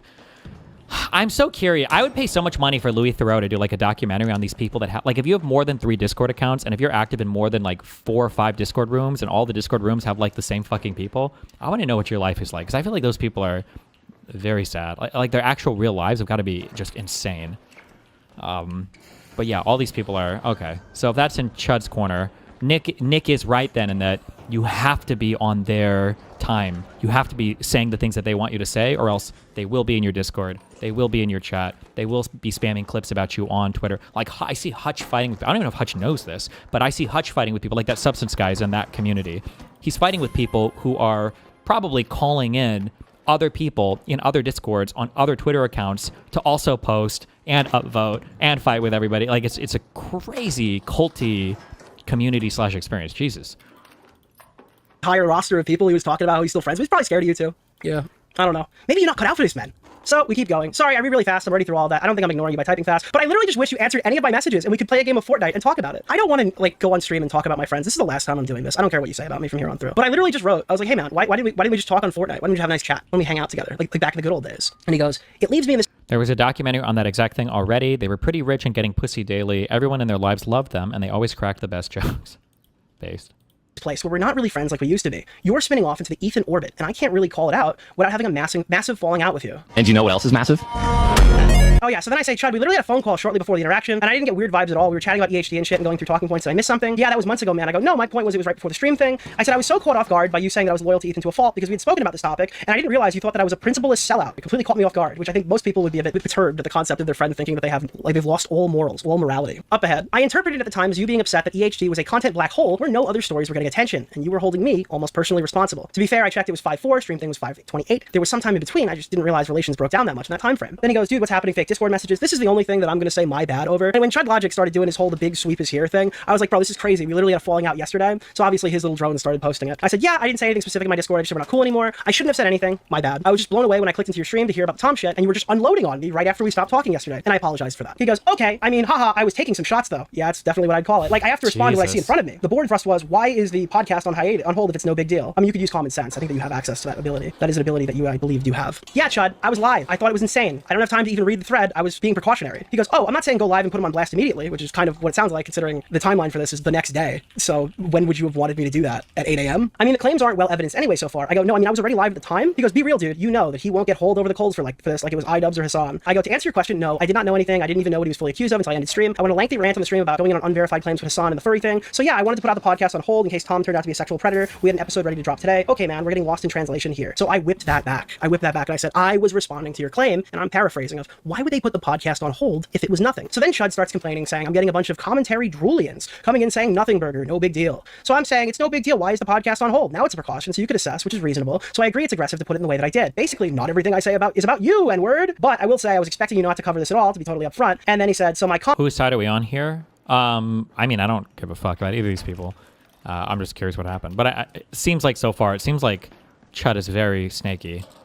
I don't know. That's my perception so far. Comment about who will cover this and who won't is a jab at you, to be transparent. So I sent him my initial statement and I go, did this get leaked? I think I missed a message, but it wasn't super relevant, but I want to make sure it's here. No, not necessarily, but be real with me, dude. We're dealing with a different approach to this versus iDubbbz and Hassan. That being said, I know you criticized Willie Mac Show for spreading unverified shit. Moving forward, no, not necessarily, but be real with me, dude. We're dealing with a different approach to how iDubbbz or Hassan would be handled. That being said, I know you've criticized Willie Mac Show for spreading unverified shit. My take is, if it's a nothing burger, I won't cover it. If he's done something, I will. But I want to wait because I think I'm too biased to cover it when it's breaking news. And then he goes, okay, but, and this is not unreasonable, he's getting a lighter touch because he's your friend. I thought this was obvious. I thought for anybody, this would be obvious. Yes, it is more difficult to be critical of severe allegations against somebody that you've hung out with that's like been your friend for 7 years. Yeah, like, of course that's the case. That's literally why I opened my segment telling you that was the case when I eventually did my stream. Then he says, I'm not trying to catch you out here, just trying to be real. I wrote that directly. I am compromised because he is my friend. I am fully ready to condemn him if he is guilty, but I do not trust myself to be able to fully separate from this. I think that a segment where things are unverified will be a lot of embarrassing coping because I'm subconsciously looking for excuses. This is what I told you when I covered it. So I think it would be easier to navigate once all of the allegations are made because they were spoon feeding it and drip feeding it, and not as breaking news as things are being drip fed. I do not think there is any shame in admitting publicly and privately that it's going to be hard for me to navigate when one of my close friends gets accused of heinous shit. I do not think this is controversial. If Chud Logic does, it explains why he has no friends. That's the reality of the situation. Maybe to delusional 40-year-old retards, this is a foreign concept, but for people who actually do have friends, I think that most of them would understand my position. I mean, I'm in a different boat because none of you N-word. I'm in a different boat because you guys don't even like me anymore. Although it's different between us. I was more than fair. I have no issue with you covering it. I was actually looking to watch your coverage today to see some of it for the first time.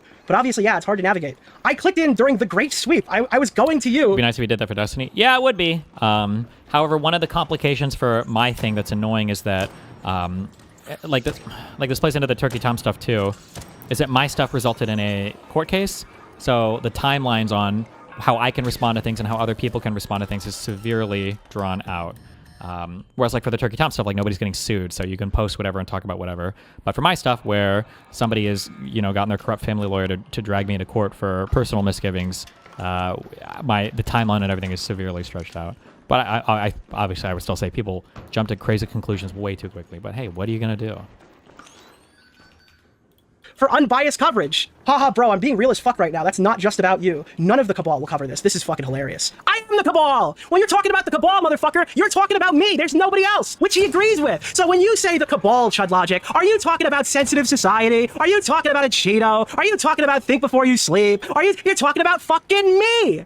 Fuck you, man. I would not be friends with this guy if he fucking begged to get down on his knees and suck my cock after this. Fuck this guy, bro. I didn't do a segment on the Aiden thing, even though it would have been an easy dunk. I do plan on covering this, though. I just want to cover it when things are all out in the open. Dude, you unfollowed me? Yeah, I was pissed. Then refollowed? Bro, I was fucking mad. Dude, the issue here is the underlying tension, some of which isn't even about you. I love the vague, like, listen, dude, clearly I have tons of problems with you, but I hate other people, too. Yeah.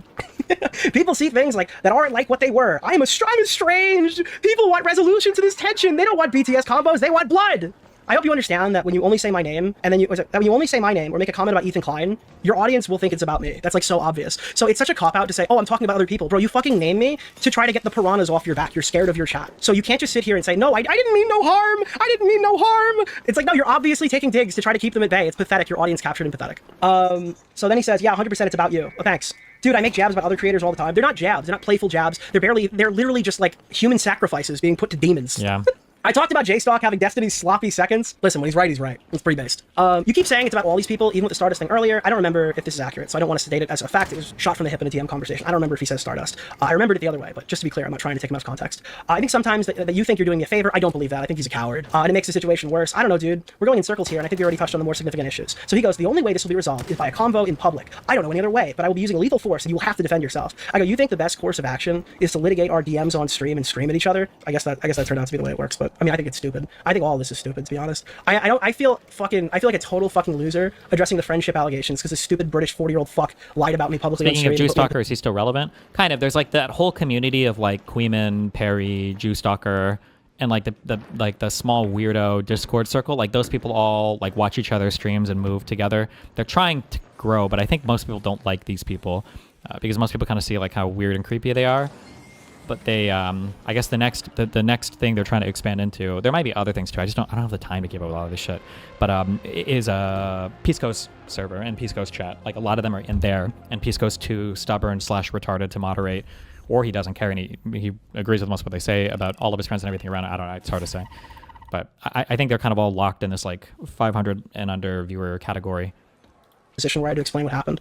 I mean, I'm not sitting here doing emotions and feelings. I'm just showing you what he said. You can call it cope, you can call it whatever you want. The reality is, all of the stuff that I'm showing you is just his words, and I'm just showing you what he said. Tell you what, if you have huge issues with my coverage on Tom when the time comes, I might humor that, but I won't be subjecting myself to a gay debate on the friendship allegations. So there's that one. No, dude, about it all. About EHD, the Clubhouse. I don't know what the Clubhouse is. The Cabal, Tommy, Willie Mac Show, Tommy C, the whole lot, rape mode on. I go, oh, okay, you're memeing, because I thought that was like obviously a joke, which he then says, yeah, it is somewhat. Sorry, I didn't pick up on that sooner. It's been a crazy 12 hours, but I didn't know how else we were going to resolve the contradictions here. I was under the impression yesterday that you had no intention of resolving this. I thought that you were totally fine with just us not talking. So I didn't know we were looking to resolve anything. I thought we were moving on. That's like not what that wasn't what I signed up for in this conversation. Well, yeah, because I don't want a big fight with you. Well, it sounds like now you do. But you're trying to tell your audience you seemingly always did. But you're also not mad about the sub loss, but you also are terrified to fight with me or something. Yeah, this is really embarrassing. I do appreciate our friendship and what you've done for me, but I make a jab, give a take, and that's the issue. I don't talk about you, and I get pressed for sweeping. So this is another moment where Chud Logic is admitting he's a cowardly pussy who's strong-armed by his audience, and he's terrified of being called a sweeper while constantly calling people sweepers. I mean, dude, if you're in my shoes, I don't care if you hate me or like me or what you thought about me before the stream, but would you not be spinning? Is this not fucking crazy? Why does he keep saying he's terrified of his chat calling him sweepers and then keep calling everybody sweepers? The reason why the Destiny sweeper thing was so malicious is because there's an entire Kiwi farms of people going after every single person who sweeps for Destiny if you give them that label. Because if you sweep for Destiny, you're ontologically evil and you get applied to like rape defender,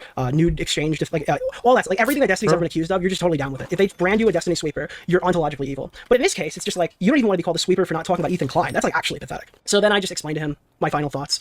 Dude, the issue is the jab and the take is that I'm totally unprincipled and a dick sucker organizing a mass sweep for my accused friend to shut down people like you. I feel like you realize why I would take offense to that characterization. I'm like comically malicious in your interpretation. It's not like I've ever reached out to you over every minor comment, which he didn't push back on, but told everybody was the case anyway.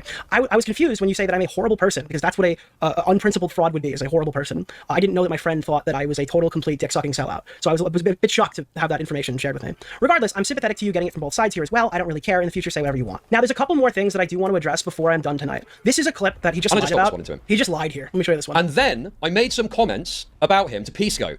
Do you remember that? Queeman covering this Oreo stream was so cringe. He said Oreo doing voices when reading the DMs is Destiny DGG programming. What the fuck? Queeman is part.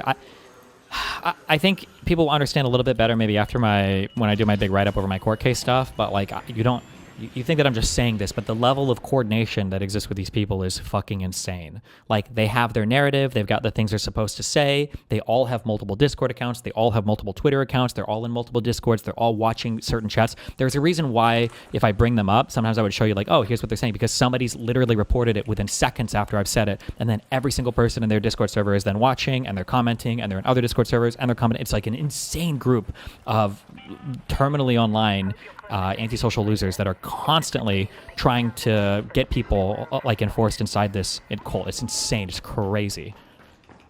some comments to Pisco about how much Nick blocks people, and that I felt... So now he's leaning into his audience's talking points here as if I give a fuck about being called out for blocking. I've been doing this for like 7 years. It's my position. Deal with it. Subscribe. Don't get the fuck out. I don't really care. But he's trying to lean into the whole blocking angle. Strange. And guess what I got when that started getting shared on social media? You got actually nothing because you're retarded and leaked the DMs where I told you what I was mad about. If you actually correlate this clip and what he's saying right here, I'm talking about how you said that you don't like us anymore. And I'm surprised that you'd say something like that because you ghosted me since September. So he fabricated this entire angle that I'm mad about some Pisco conversation. Unfortunately for Pisco, he's kind of just like a casualty of this conversation because I have no issue with him. The issue with the clip that I had is this one. Told that Queeman comes from... What is the cult's end goal and why do they do it?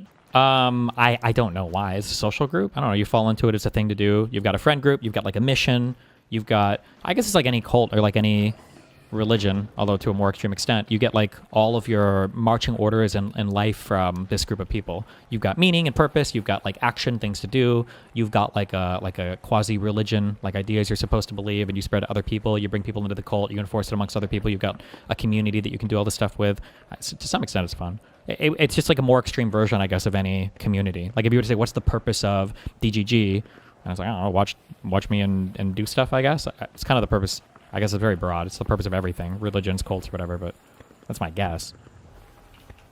Your community. That's what people tell me. He does, but I've had to cast him out because, you know, he's unfortunately been too attacked with some colleagues of mine. He's a Hassan fan. He's gone after all the commentary guys and they don't like me anymore. So I said it's kind of weird to say that all the commentary guys don't like you anymore because of Queeman, which this could be multiple people as well. But I wrote back asking, hey, why are you saying that I don't like you anymore, considering you've been ghosting me since September? It's so obvious that this is what I was saying. It's like verbatim, but if you want to look at it here, it's the commentary guys don't like me anymore. So I wrote, you just ghosted me.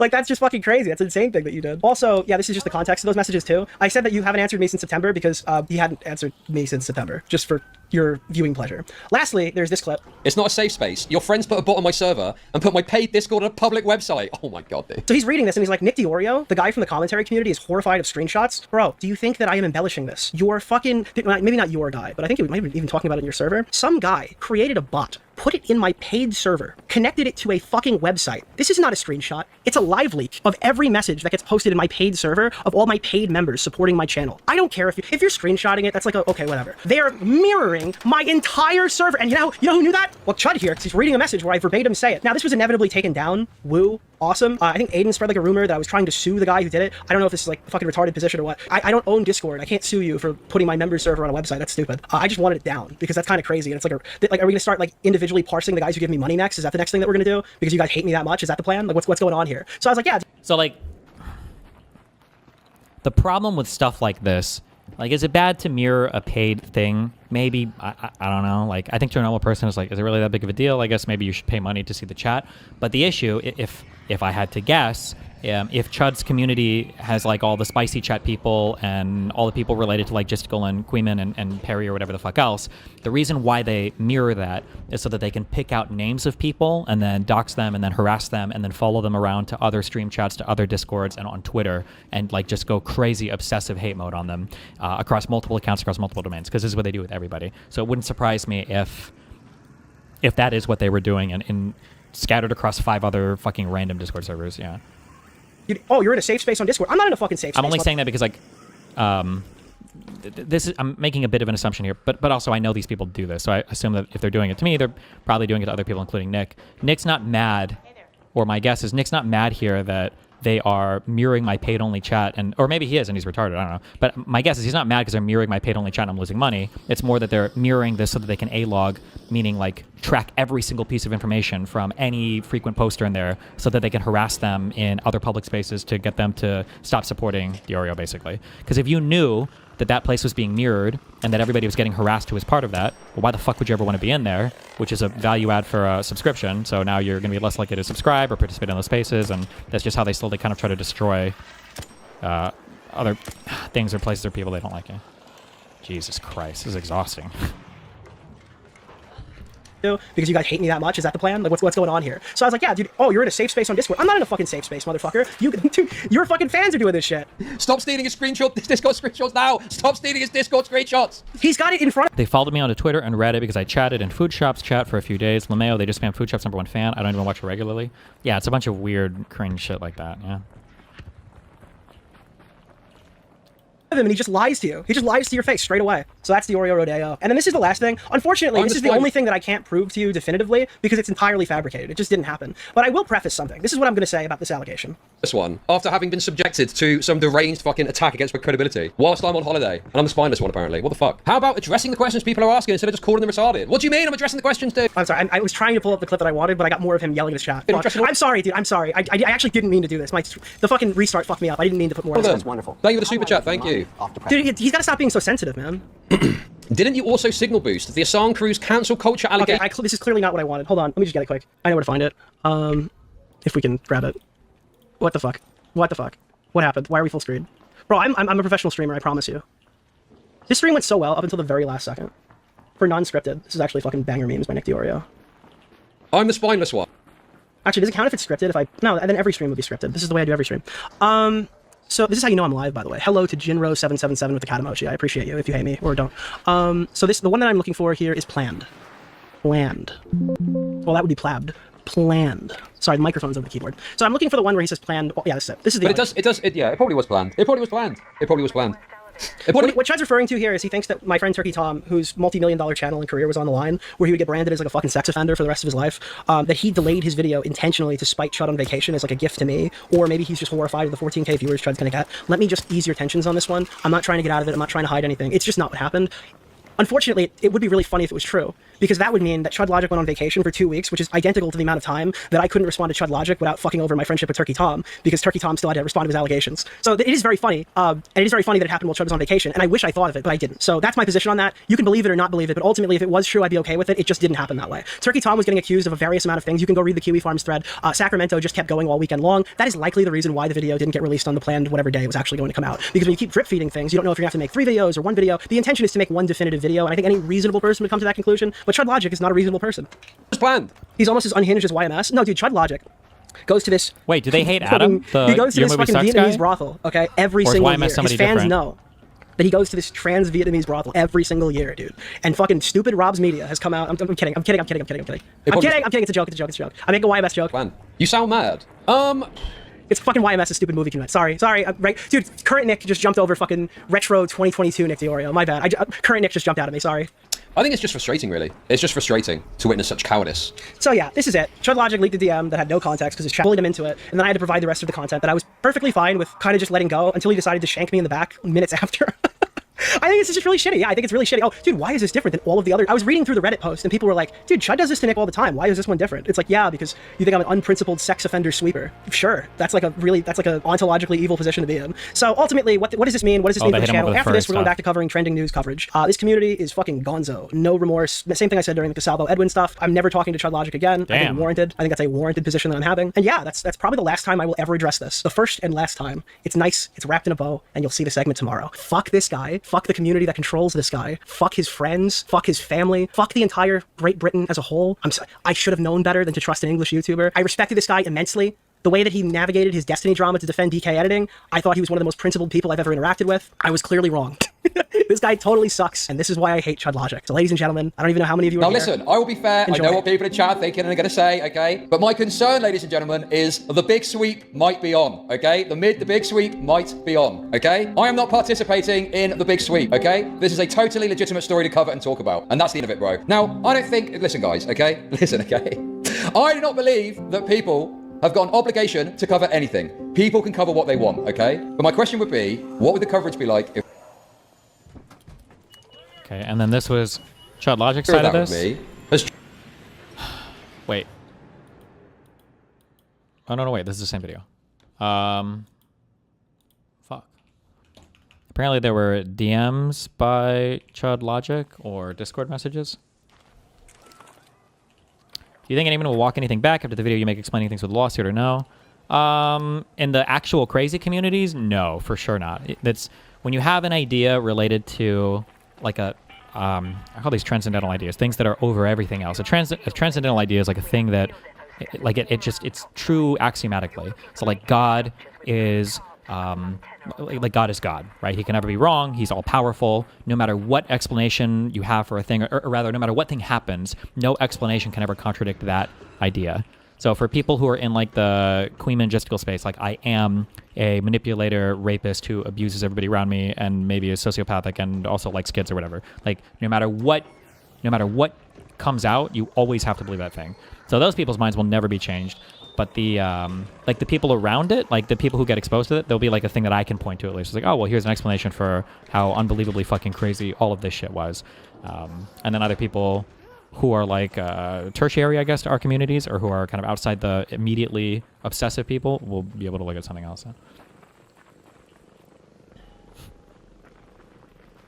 Lock in, Unk, you're floundering. This Chud guy, man. I think I'm Team Snarker now. Conflict avoidant bitch ass, posting technical jokes, refuses to listen to me.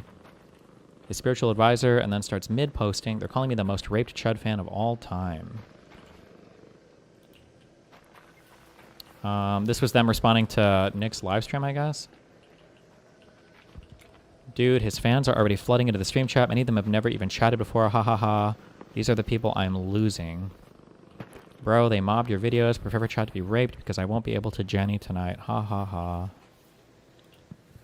Damn, these people really care about their chats. Or other people posting mean things in their chats, I guess.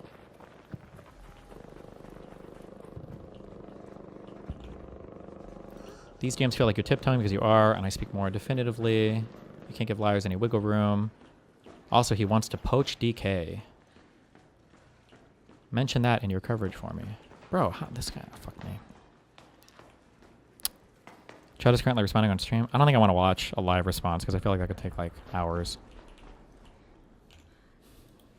Is he on Kick or only Twitch?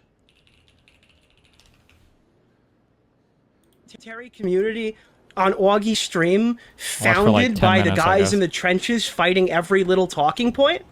I'm so confused. Chud Logic in public wants you to believe, right, that he's been edging. He wanted to talk about this for months. But Chud Logic in my... Bro, again, just a lie. Just a fucking lie. Total lie from Nicholas there. Straight up lie. Here's what I said in my video a few days ago. This is what I said. Listen. Listen.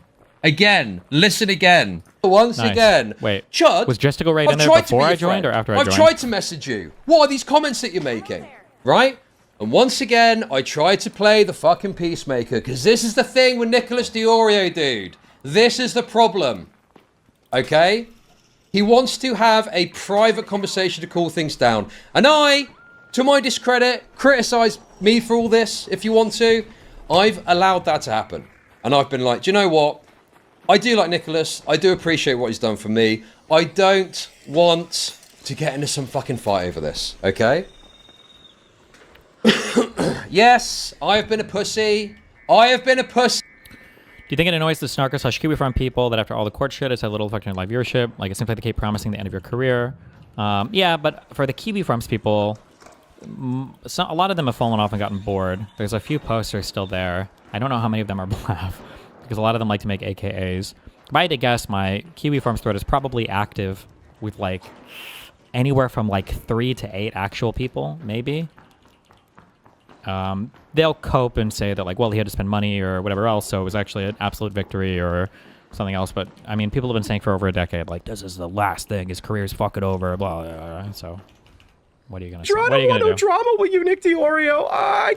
So he's obviously doing his voice, but I've said that I've acted like a pussy with him, okay? And he's trying to act like I've not said that so he could do his little own where he goes, oh, but he's acting like... Bro, I said I acted like a fucking pussy, dude. And that's the thing. I'm willing to admit shit like that. He's not. He's got his fucking narrative that he's desperately trying to spin, that he's desperately trying to put out there, doing his queer little fucking voice. He's trying to paint this like some sort of snaky hypocrisy, okay? When I've been, I think, quite upfront with a lot of this stuff. You know? I feel like I've been quite upfront. I can't even do this without causing any beef. I don't want any drama. Right? Then... Have you ever seen the New Year's Eve stream with all the commentary people that started this whole rift from New Year's Eve 2024, 2025, where Chud tries to convince Nick and Tom to turn on you over the leaks? No, but I thought, didn't that kind of work? I know Tom distanced himself.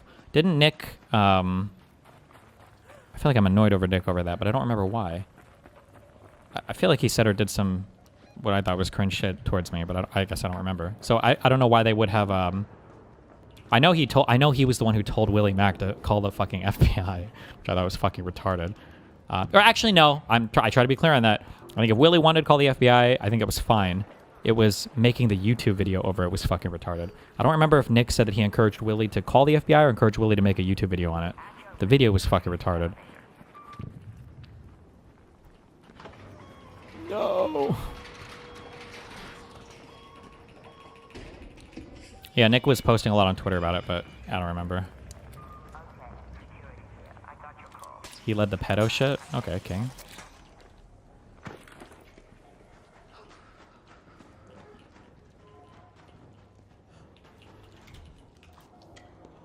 Here, I don't know, and I think, well, you know, I've been a bit harsh about Nick, and I fucking popped up about him, even though I got some belief in what I said. I've said it quite aggressively, you know. And I'm thinking, well, if he's friends with me, maybe we can sort of chill a little bit or something, you know? But he's obviously got a different perspective from this point onwards. Unprompted! He didn't want to chat with me. Dude, I'm sorry if you're an avid Chud Logic fan and you're one of the guys that hate me, and you think that he's been fighting for you privately behind the scenes, but actually Chud's a huge... Let me ask you this. Who here thought, even before I said that on the stream the other day, who here thought, okay, that I was like going to Nick and privately challenging him? Or who thought I was being a bit of a pussy? Who thought I was being a bit of a pussy? Because, listen, I gotta be honest with you. I'm pretty sure people understood that I was being a bit of a pussy behind the scenes with Nick.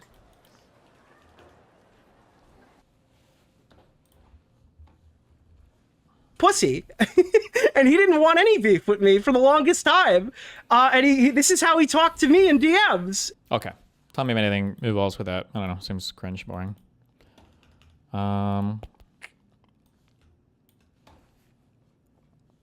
Oh, let's read.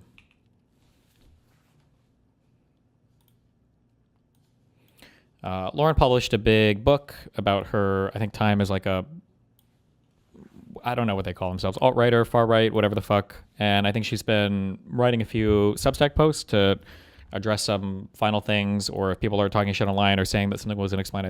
I think that's the, I think that's why she's writing these posts.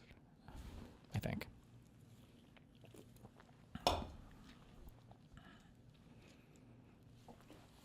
This is part 5 of a Substack series. That's the context. It's part 5 of a Substack series linked here, responding to criticisms of my book. Oh, well, there you go.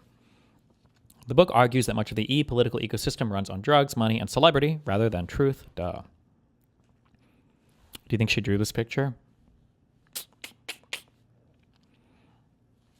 What do you mean you're logging off? I had so many different ways to call you an irredeemable whore. You could even call other people dumb whores. We could all do it together all day long to no end. Please, no, just stay a little longer. First of all, I would like to say, if you haven't figured out that X is hell yet, both literally and figuratively, I generally don't know what to tell you. But if you're not looking at it from that angle, that's fine too. Still plenty to unpack in the world of slut, bimbo, whore accusations on the internet, which many online fall victim to. You may have seen a few, or, let's be honest, many directed my way over the last few months or years. Wow. Wow. Mean tweets. Not good. Did you abort Destiny's baby like everyone keeps saying? Damn, that's mean. Not good. Well, if a random person on X is saying it, it must be true. Truly, it's fast becoming one of my favorite guilty pleasures to read the ever-expanding fan fictions about my life, though sadly, I don't have as much time for it as I'd like. Between supposedly raising or aborting Destiny's love child and juggling all my torrid affairs, I'm quite the busy lady. I kid. Sorry, I don't quite live up to the hype of my supposed man-eater reputation. To address a few things I've seen circulating online, no, I never cheated on my ex-husband or stole our son. There was no love child, affair, or secret pregnancy, nor did I sleep with half the right wing to write all my content. Lauren Southern cheated on her husband and stole his child, and then goes on a tour declaring him an abuser when he was a good man and merely the victim of her abuse. Wow. Much to the disappointment of gossip enthusiasts, my romantic life is far less dramatic than the internet insists on imagining. I'm not even surpassing the average body count numbers for my age, which is truly devastating for my legacy as Canada's premier harlot. Still, if you're parched for tea, my book does serve up some delightfully scandalous chapters, both telling the truth and addressing the creative writing that's been circulating online. The origin stories behind some of the rumors about my life are equal parts sinister and hilarious, and as for the true stories, they're more real and complicated than anything you'll ever see online as well. Though here's the thing when it comes to all the gossip, even if every wild rumor about my personal life were true, so what? Seriously, so what? I spent my early 20s going viral on YouTube for legally changing my gender to male for kicks and giggles, did riot tourism, got banned from half a dozen countries, was detained under the Terrorism Act, and eventually got swept up in a Russian foreign influence indictment where federal agents tried to turn me into an asset. Like, hello, did you expect me to have a normal personal life? I could maybe understand the fixation on my personal antics if I were still styling myself as some kind of trad life influencer, but it's been years since I quite publicly rejected that label and critiqued the performative nature of the whole thing, and it is performative.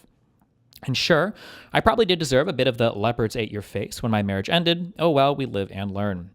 I'll take the progressives getting a few kicks in while I'm down. Honestly, I prefer that to the feigned concern about my soul or my life trajectory from strangers online. I mean, come on now. What's this meme? I don't know it. Quite frankly, there are far too many people who have never experienced having their personal life ripped from context, dramatized online, and served up for public consumption, yet feel bizarrely entitled to voyeuristically opine on every sliver of information they scrape together. Masses of strangers have appointed themselves the moral arbiters of my existence, treating me less like a person than like a character in a story who owes them a plotline they approve of. The version of my life the terminally online right-wing internet prefers is one where my marriage never ended, the trad narrative stayed on track, and I continued performing domestic bliss for an audience invested in the fantasy. That's not Lauren, is it? Did she bleach her hair? No, this must be the person talking about Lauren. Too many blondes in right-wing media. Gotta do something about this. Not like that, though. I didn't mean that, FBI that's watching my video. In that version, it doesn't matter what was happening behind closed doors. It doesn't matter if the reality involved fear, instability, or humiliation, wiping my eyes dry just long enough to post cheerful little pie photos, role-playing the perfect life because that's what the script demanded. They don't care about what actually brings joy, safety, or health. They care about what fits inside a narrow, rigid template of what a life is supposed to look like, as if happiness is a video game. Press the correct sequence of buttons, and you're guaranteed the right ending. And of course, my life after that marriage ended, including my relationship with the liberal streamer Destiny, which I read about in my book, certainly did not fit the preferred script. Oh, nice. Liberal instead of leftist. Should have been center-left liberal, but we'll take it.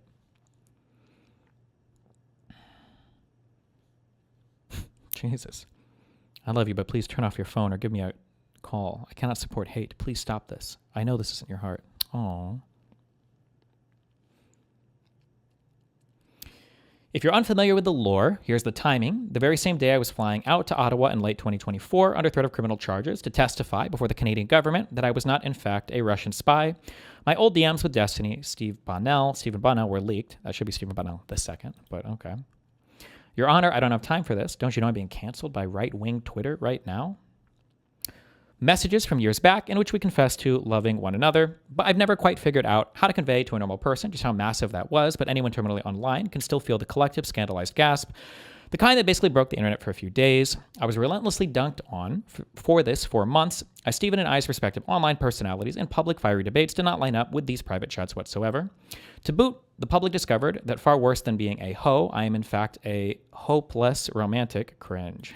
As commentators read my sappy private messages to hundreds of thousands of listeners on live streams, very cool. Seriously though, everyone loves heated rivalry as a trope, but when I do it, you all boo. Fine. The sheer number of men who once worshipped the ground I walked on, who viewed me as the perfect trad wife candidate, who subsequently began sliding into my DMs with messages like, how dare you like that leftist, you bitch, you were perfect before, was genuinely staggering. Lauren, your butthole alone is more valuable than 35 million or more human lives. Link hidden. Ask your faggot BF blue-haired nerd if he wants me to break all of his fingers or stab his face. Okay, based. Both screenshots from the same guy, by the way, and to think they say romance is dead. Okay.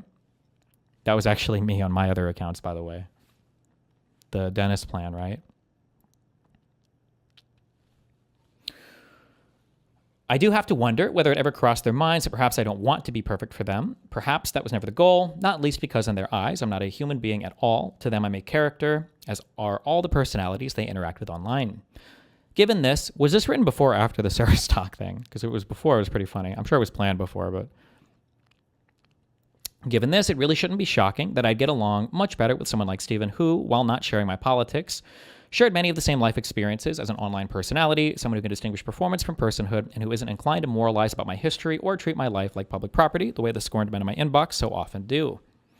But Lauren, he posted XYZ, horrible, offensive things about right-wingers. Based? Absolutely based.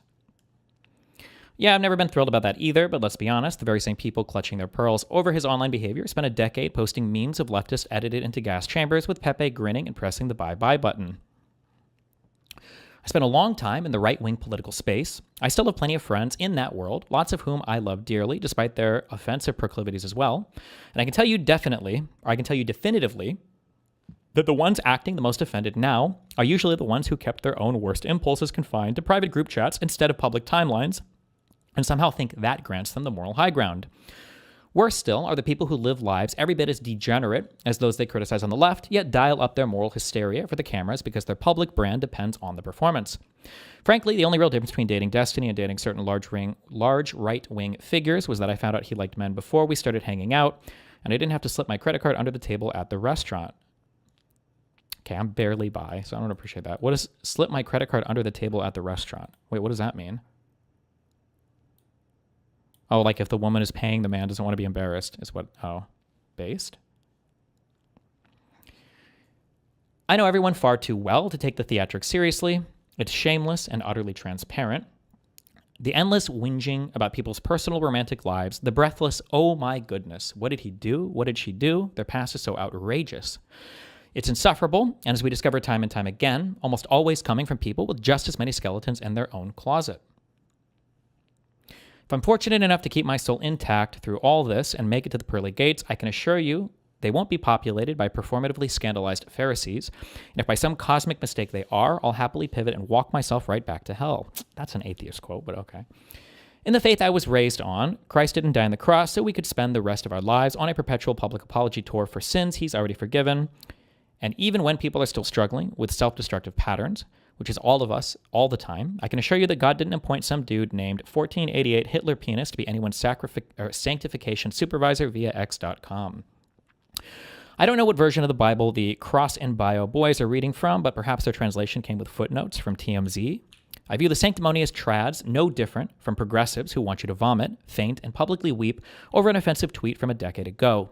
It's not about the tweet, and it's certainly not about your soul. It's about their desperation for a small hit of undeserved moral authority. Given that, for whatever perceived sins the online world feels I've committed, I'll pay my penance to God, not Vaporwave Marcus Aurelius calling me a busted femoid. Thank you very much. What's the difference between femoid and foid? I see foid sometimes. Is that just like the new femoid?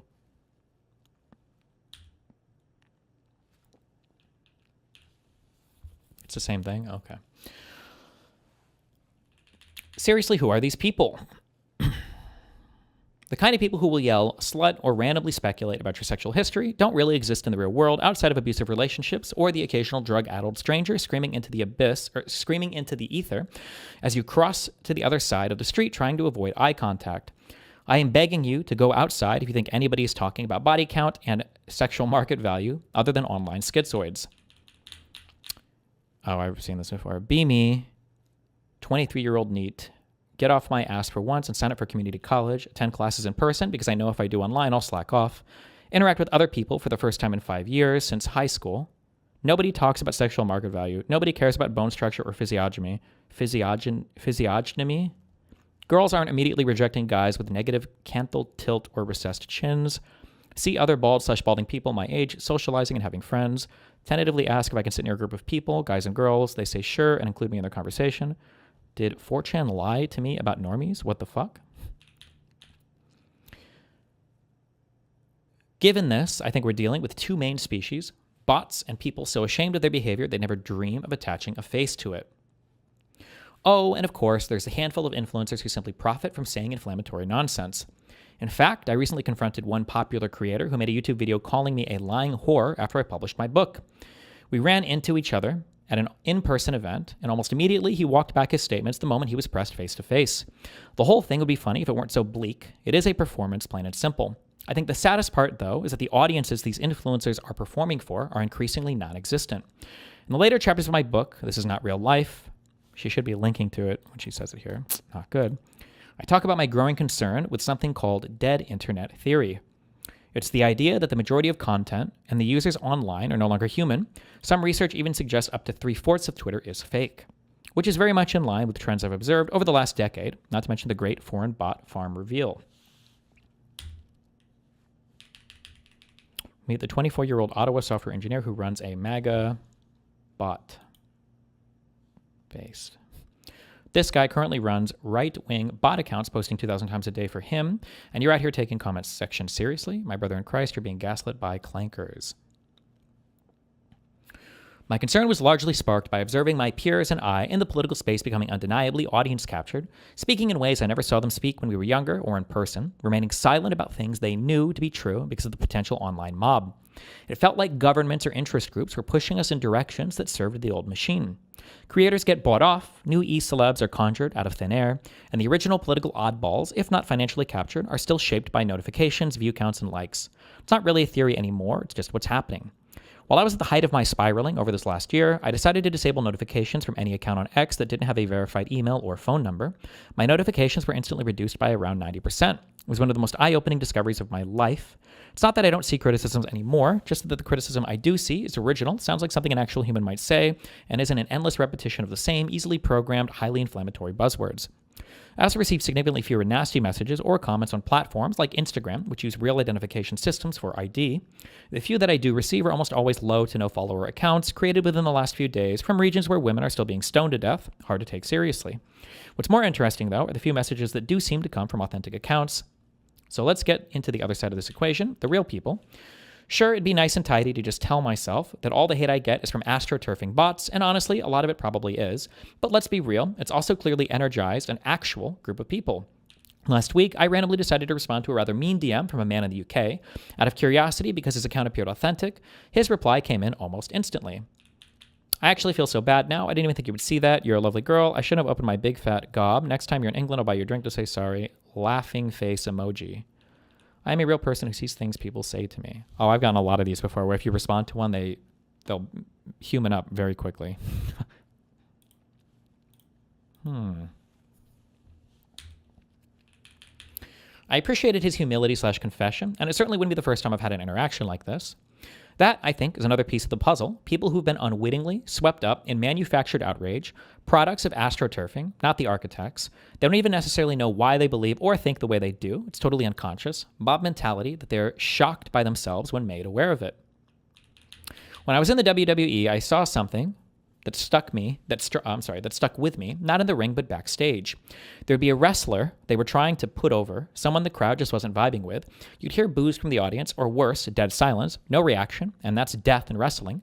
So what did WWE do? They'd pump in crowd noise, literal cheers through the arena speakers, sometimes even piped in chants like Rocky, Rocky, for someone the crowd clearly didn't care for.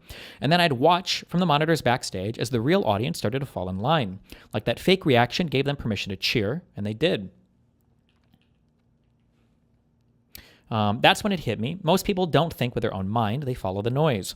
And now I see the same trick everywhere. In politics, on the news, on social media, they play the cheer track and the crowd claps like trained seals. Manufactured consensus, emotional manipulation wrapped in spectacle. It worked in wrestling. It works even better in real life. This is why when people in chat like Lazar, ha me, the rest of chat would be laughing, but they've poisoned my community against me. I see what you're doing out there, motherfuckers.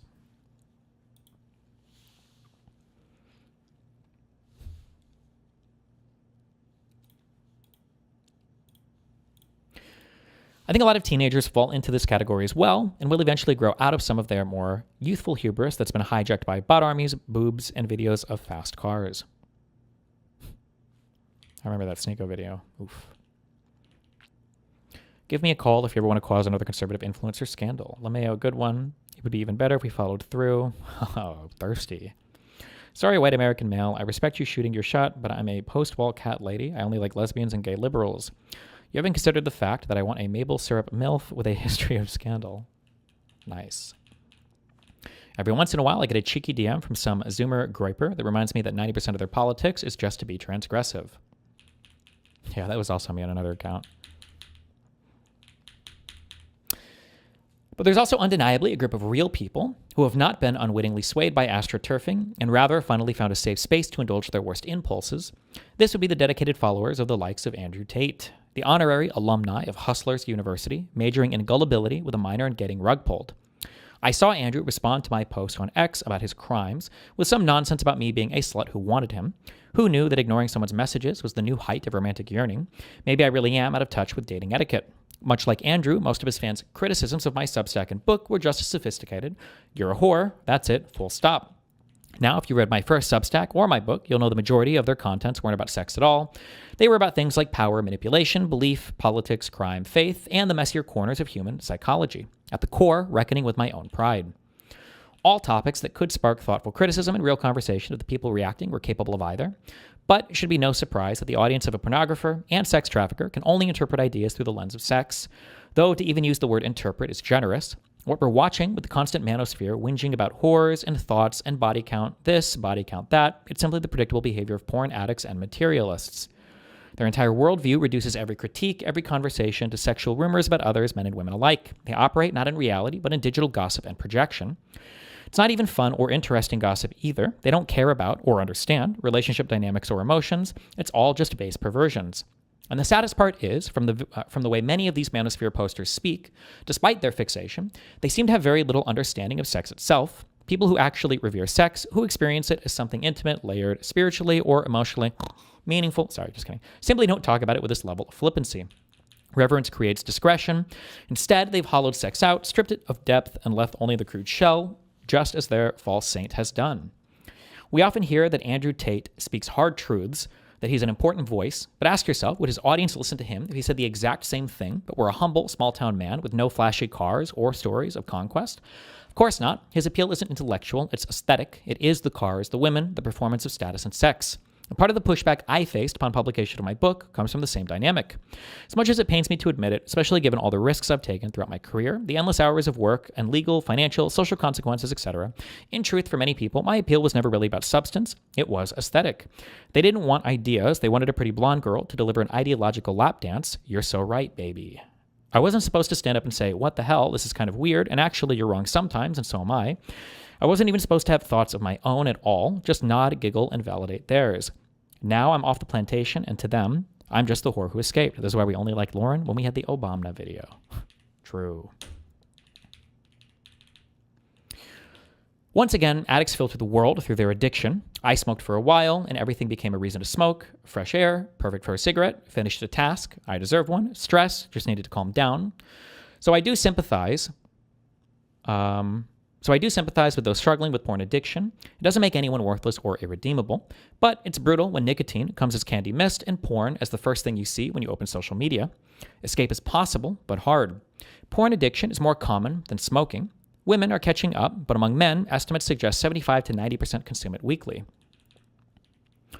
And so it's not surprising that more and more people are unable to interact with the opposite sex without filtering them through a pornified lens. In that state, even the most ordinary human interaction, such as a handshake, a shared meal, a smile, gets twisted into imagined sexual subtext. Oh, this was super weird and cringe. Brett Cooper apparently met Clavicular and she smiled when she met him. And there were all these conservatives being like, she's gonna fuck him, bro. She's gonna fuck him. She's gonna fuck him. She's gonna fuck him. Holy shit. Yeah, but it's also Brett Cooper, so fuck her. True. Just kidding. Queen Brett, you could have avoided all of this by staying far away from the sex traffickers mini-me. ASU frat leader already mogged him. Move on. There doesn't need to be any evidence. The fantasy fills in the blanks. That's how addiction works. It rewires reality to suit the craving. With the amount of people operating in this state, real conversations about sexual assault or trafficking are near impossible. A healthy mind can engage trauma, law, psychology. The pornified brain cannot. In porn, every woman is willing or forced to be... I wonder, did this become an anti-porn article? What are we talking about here? She's not a person, but a prop. Her thoughts ruin the fantasy, like a cigarette lecturing you about cancer. You're not buying that pack again. Critics of Manosphere idols like Andrew Tate essentially ruin the vibe. He is a justification for the porn addict's most base desires. He's not hated despite being a self-confessed pornographer, scammer, and casual sex addict. He's worshipped because of it. He's a totem, proof that not only do you not need to change, you should embrace the darkest corners of your addiction and call it strength. And when that addiction begins to rot the soul, as all addictions do, it's easier to glorify the sickness than to confront it, easier to crown a king of decay than face the discomfort of healing. So Andrew Tate becomes a hero in a culture addicted to its own collapse. I don't invoke this lightly, but only to illustrate the point. If the Virgin Mary lived today, she'd be the most slandered woman on the internet. A woman getting pregnant claiming she's a virgin. Called a whore, accused of cheating, her story mocked by those with crosses in their bios. Her face would be memed, her trauma turned into content.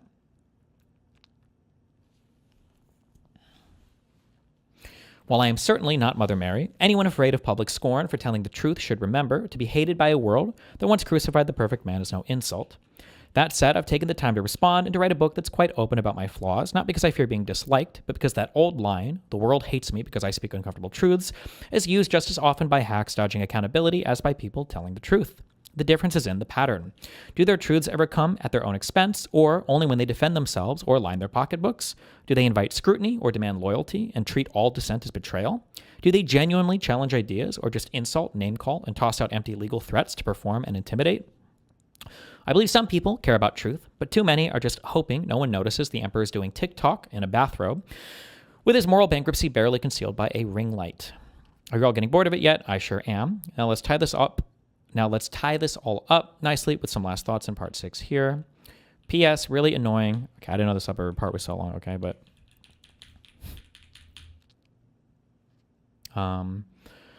really annoying and silly incident I need to clarify for the terminally online.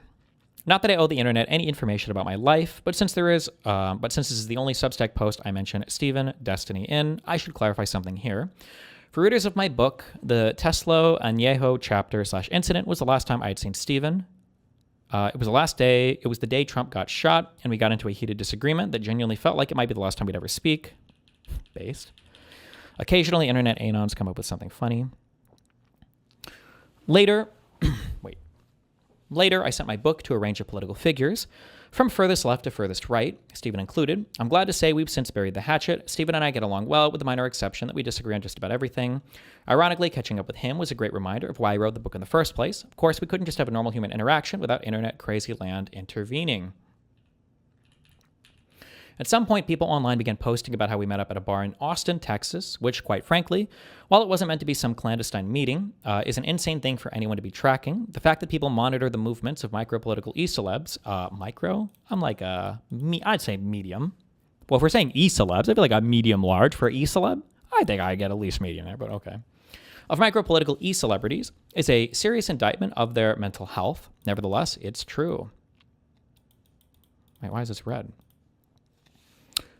I was in a town for a panel late last year and met up with a few old friends.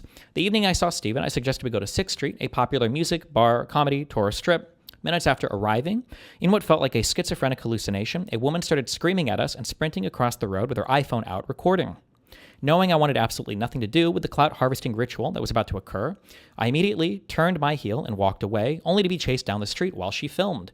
Thankfully, I escaped into a back alley and found a refuge among some crackheads who provided far saner company.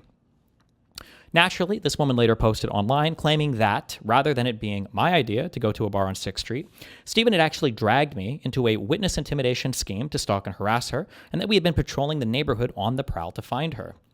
I don't know what people online think I do in my spare time, but it's definitely not LARPing as an anime henchman in tourist traps hunting down random Twitter account users, like hello? Nevertheless, this absolutely schizophrenic narrative proceeded to trend on Twitter. Legal analysis YouTubers weighed in. Viral tweets with tens of thousands of likes confidently confirmed her storyline, all while she claimed she couldn't upload her side of the video for legal reasons and that she had filed a police report. I reckon uploading a video where she's chasing me as I ask her to leave me alone probably doesn't really play well for the stalking narrative and might even result in her catching a fine for wasting police time if she actually did file said report. Anyway, there's a reason I'm not naming anyone or linking anything. This is just to set the record straight for the 3 people who care about this nonsense. Also perhaps for the police if, God forbid, they have been sent on a moronic quest to investigate. I truly have no time left for the terminally online and their internet mythologies. Lauren, you're not supposed to hang out with X. Lauren, why did this or that? Dog, I've watched realities I personally lived in.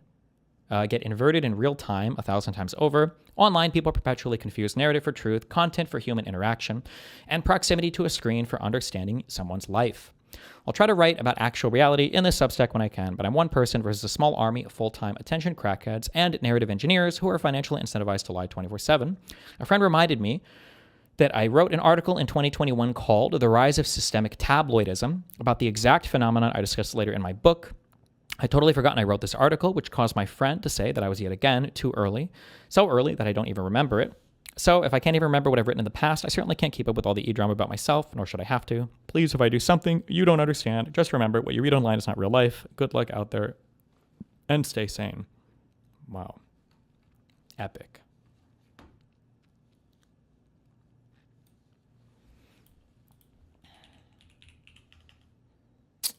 Okay. You're talking about how schizo people always have theories on everything. I'm Angela. Oh. Why did De Laguna delete her ex again? I don't know. Maybe she's trying not to have a connection to all of like the weird, crazy shit she's done, but I'll take care of that. Don't worry. Oh, Stop.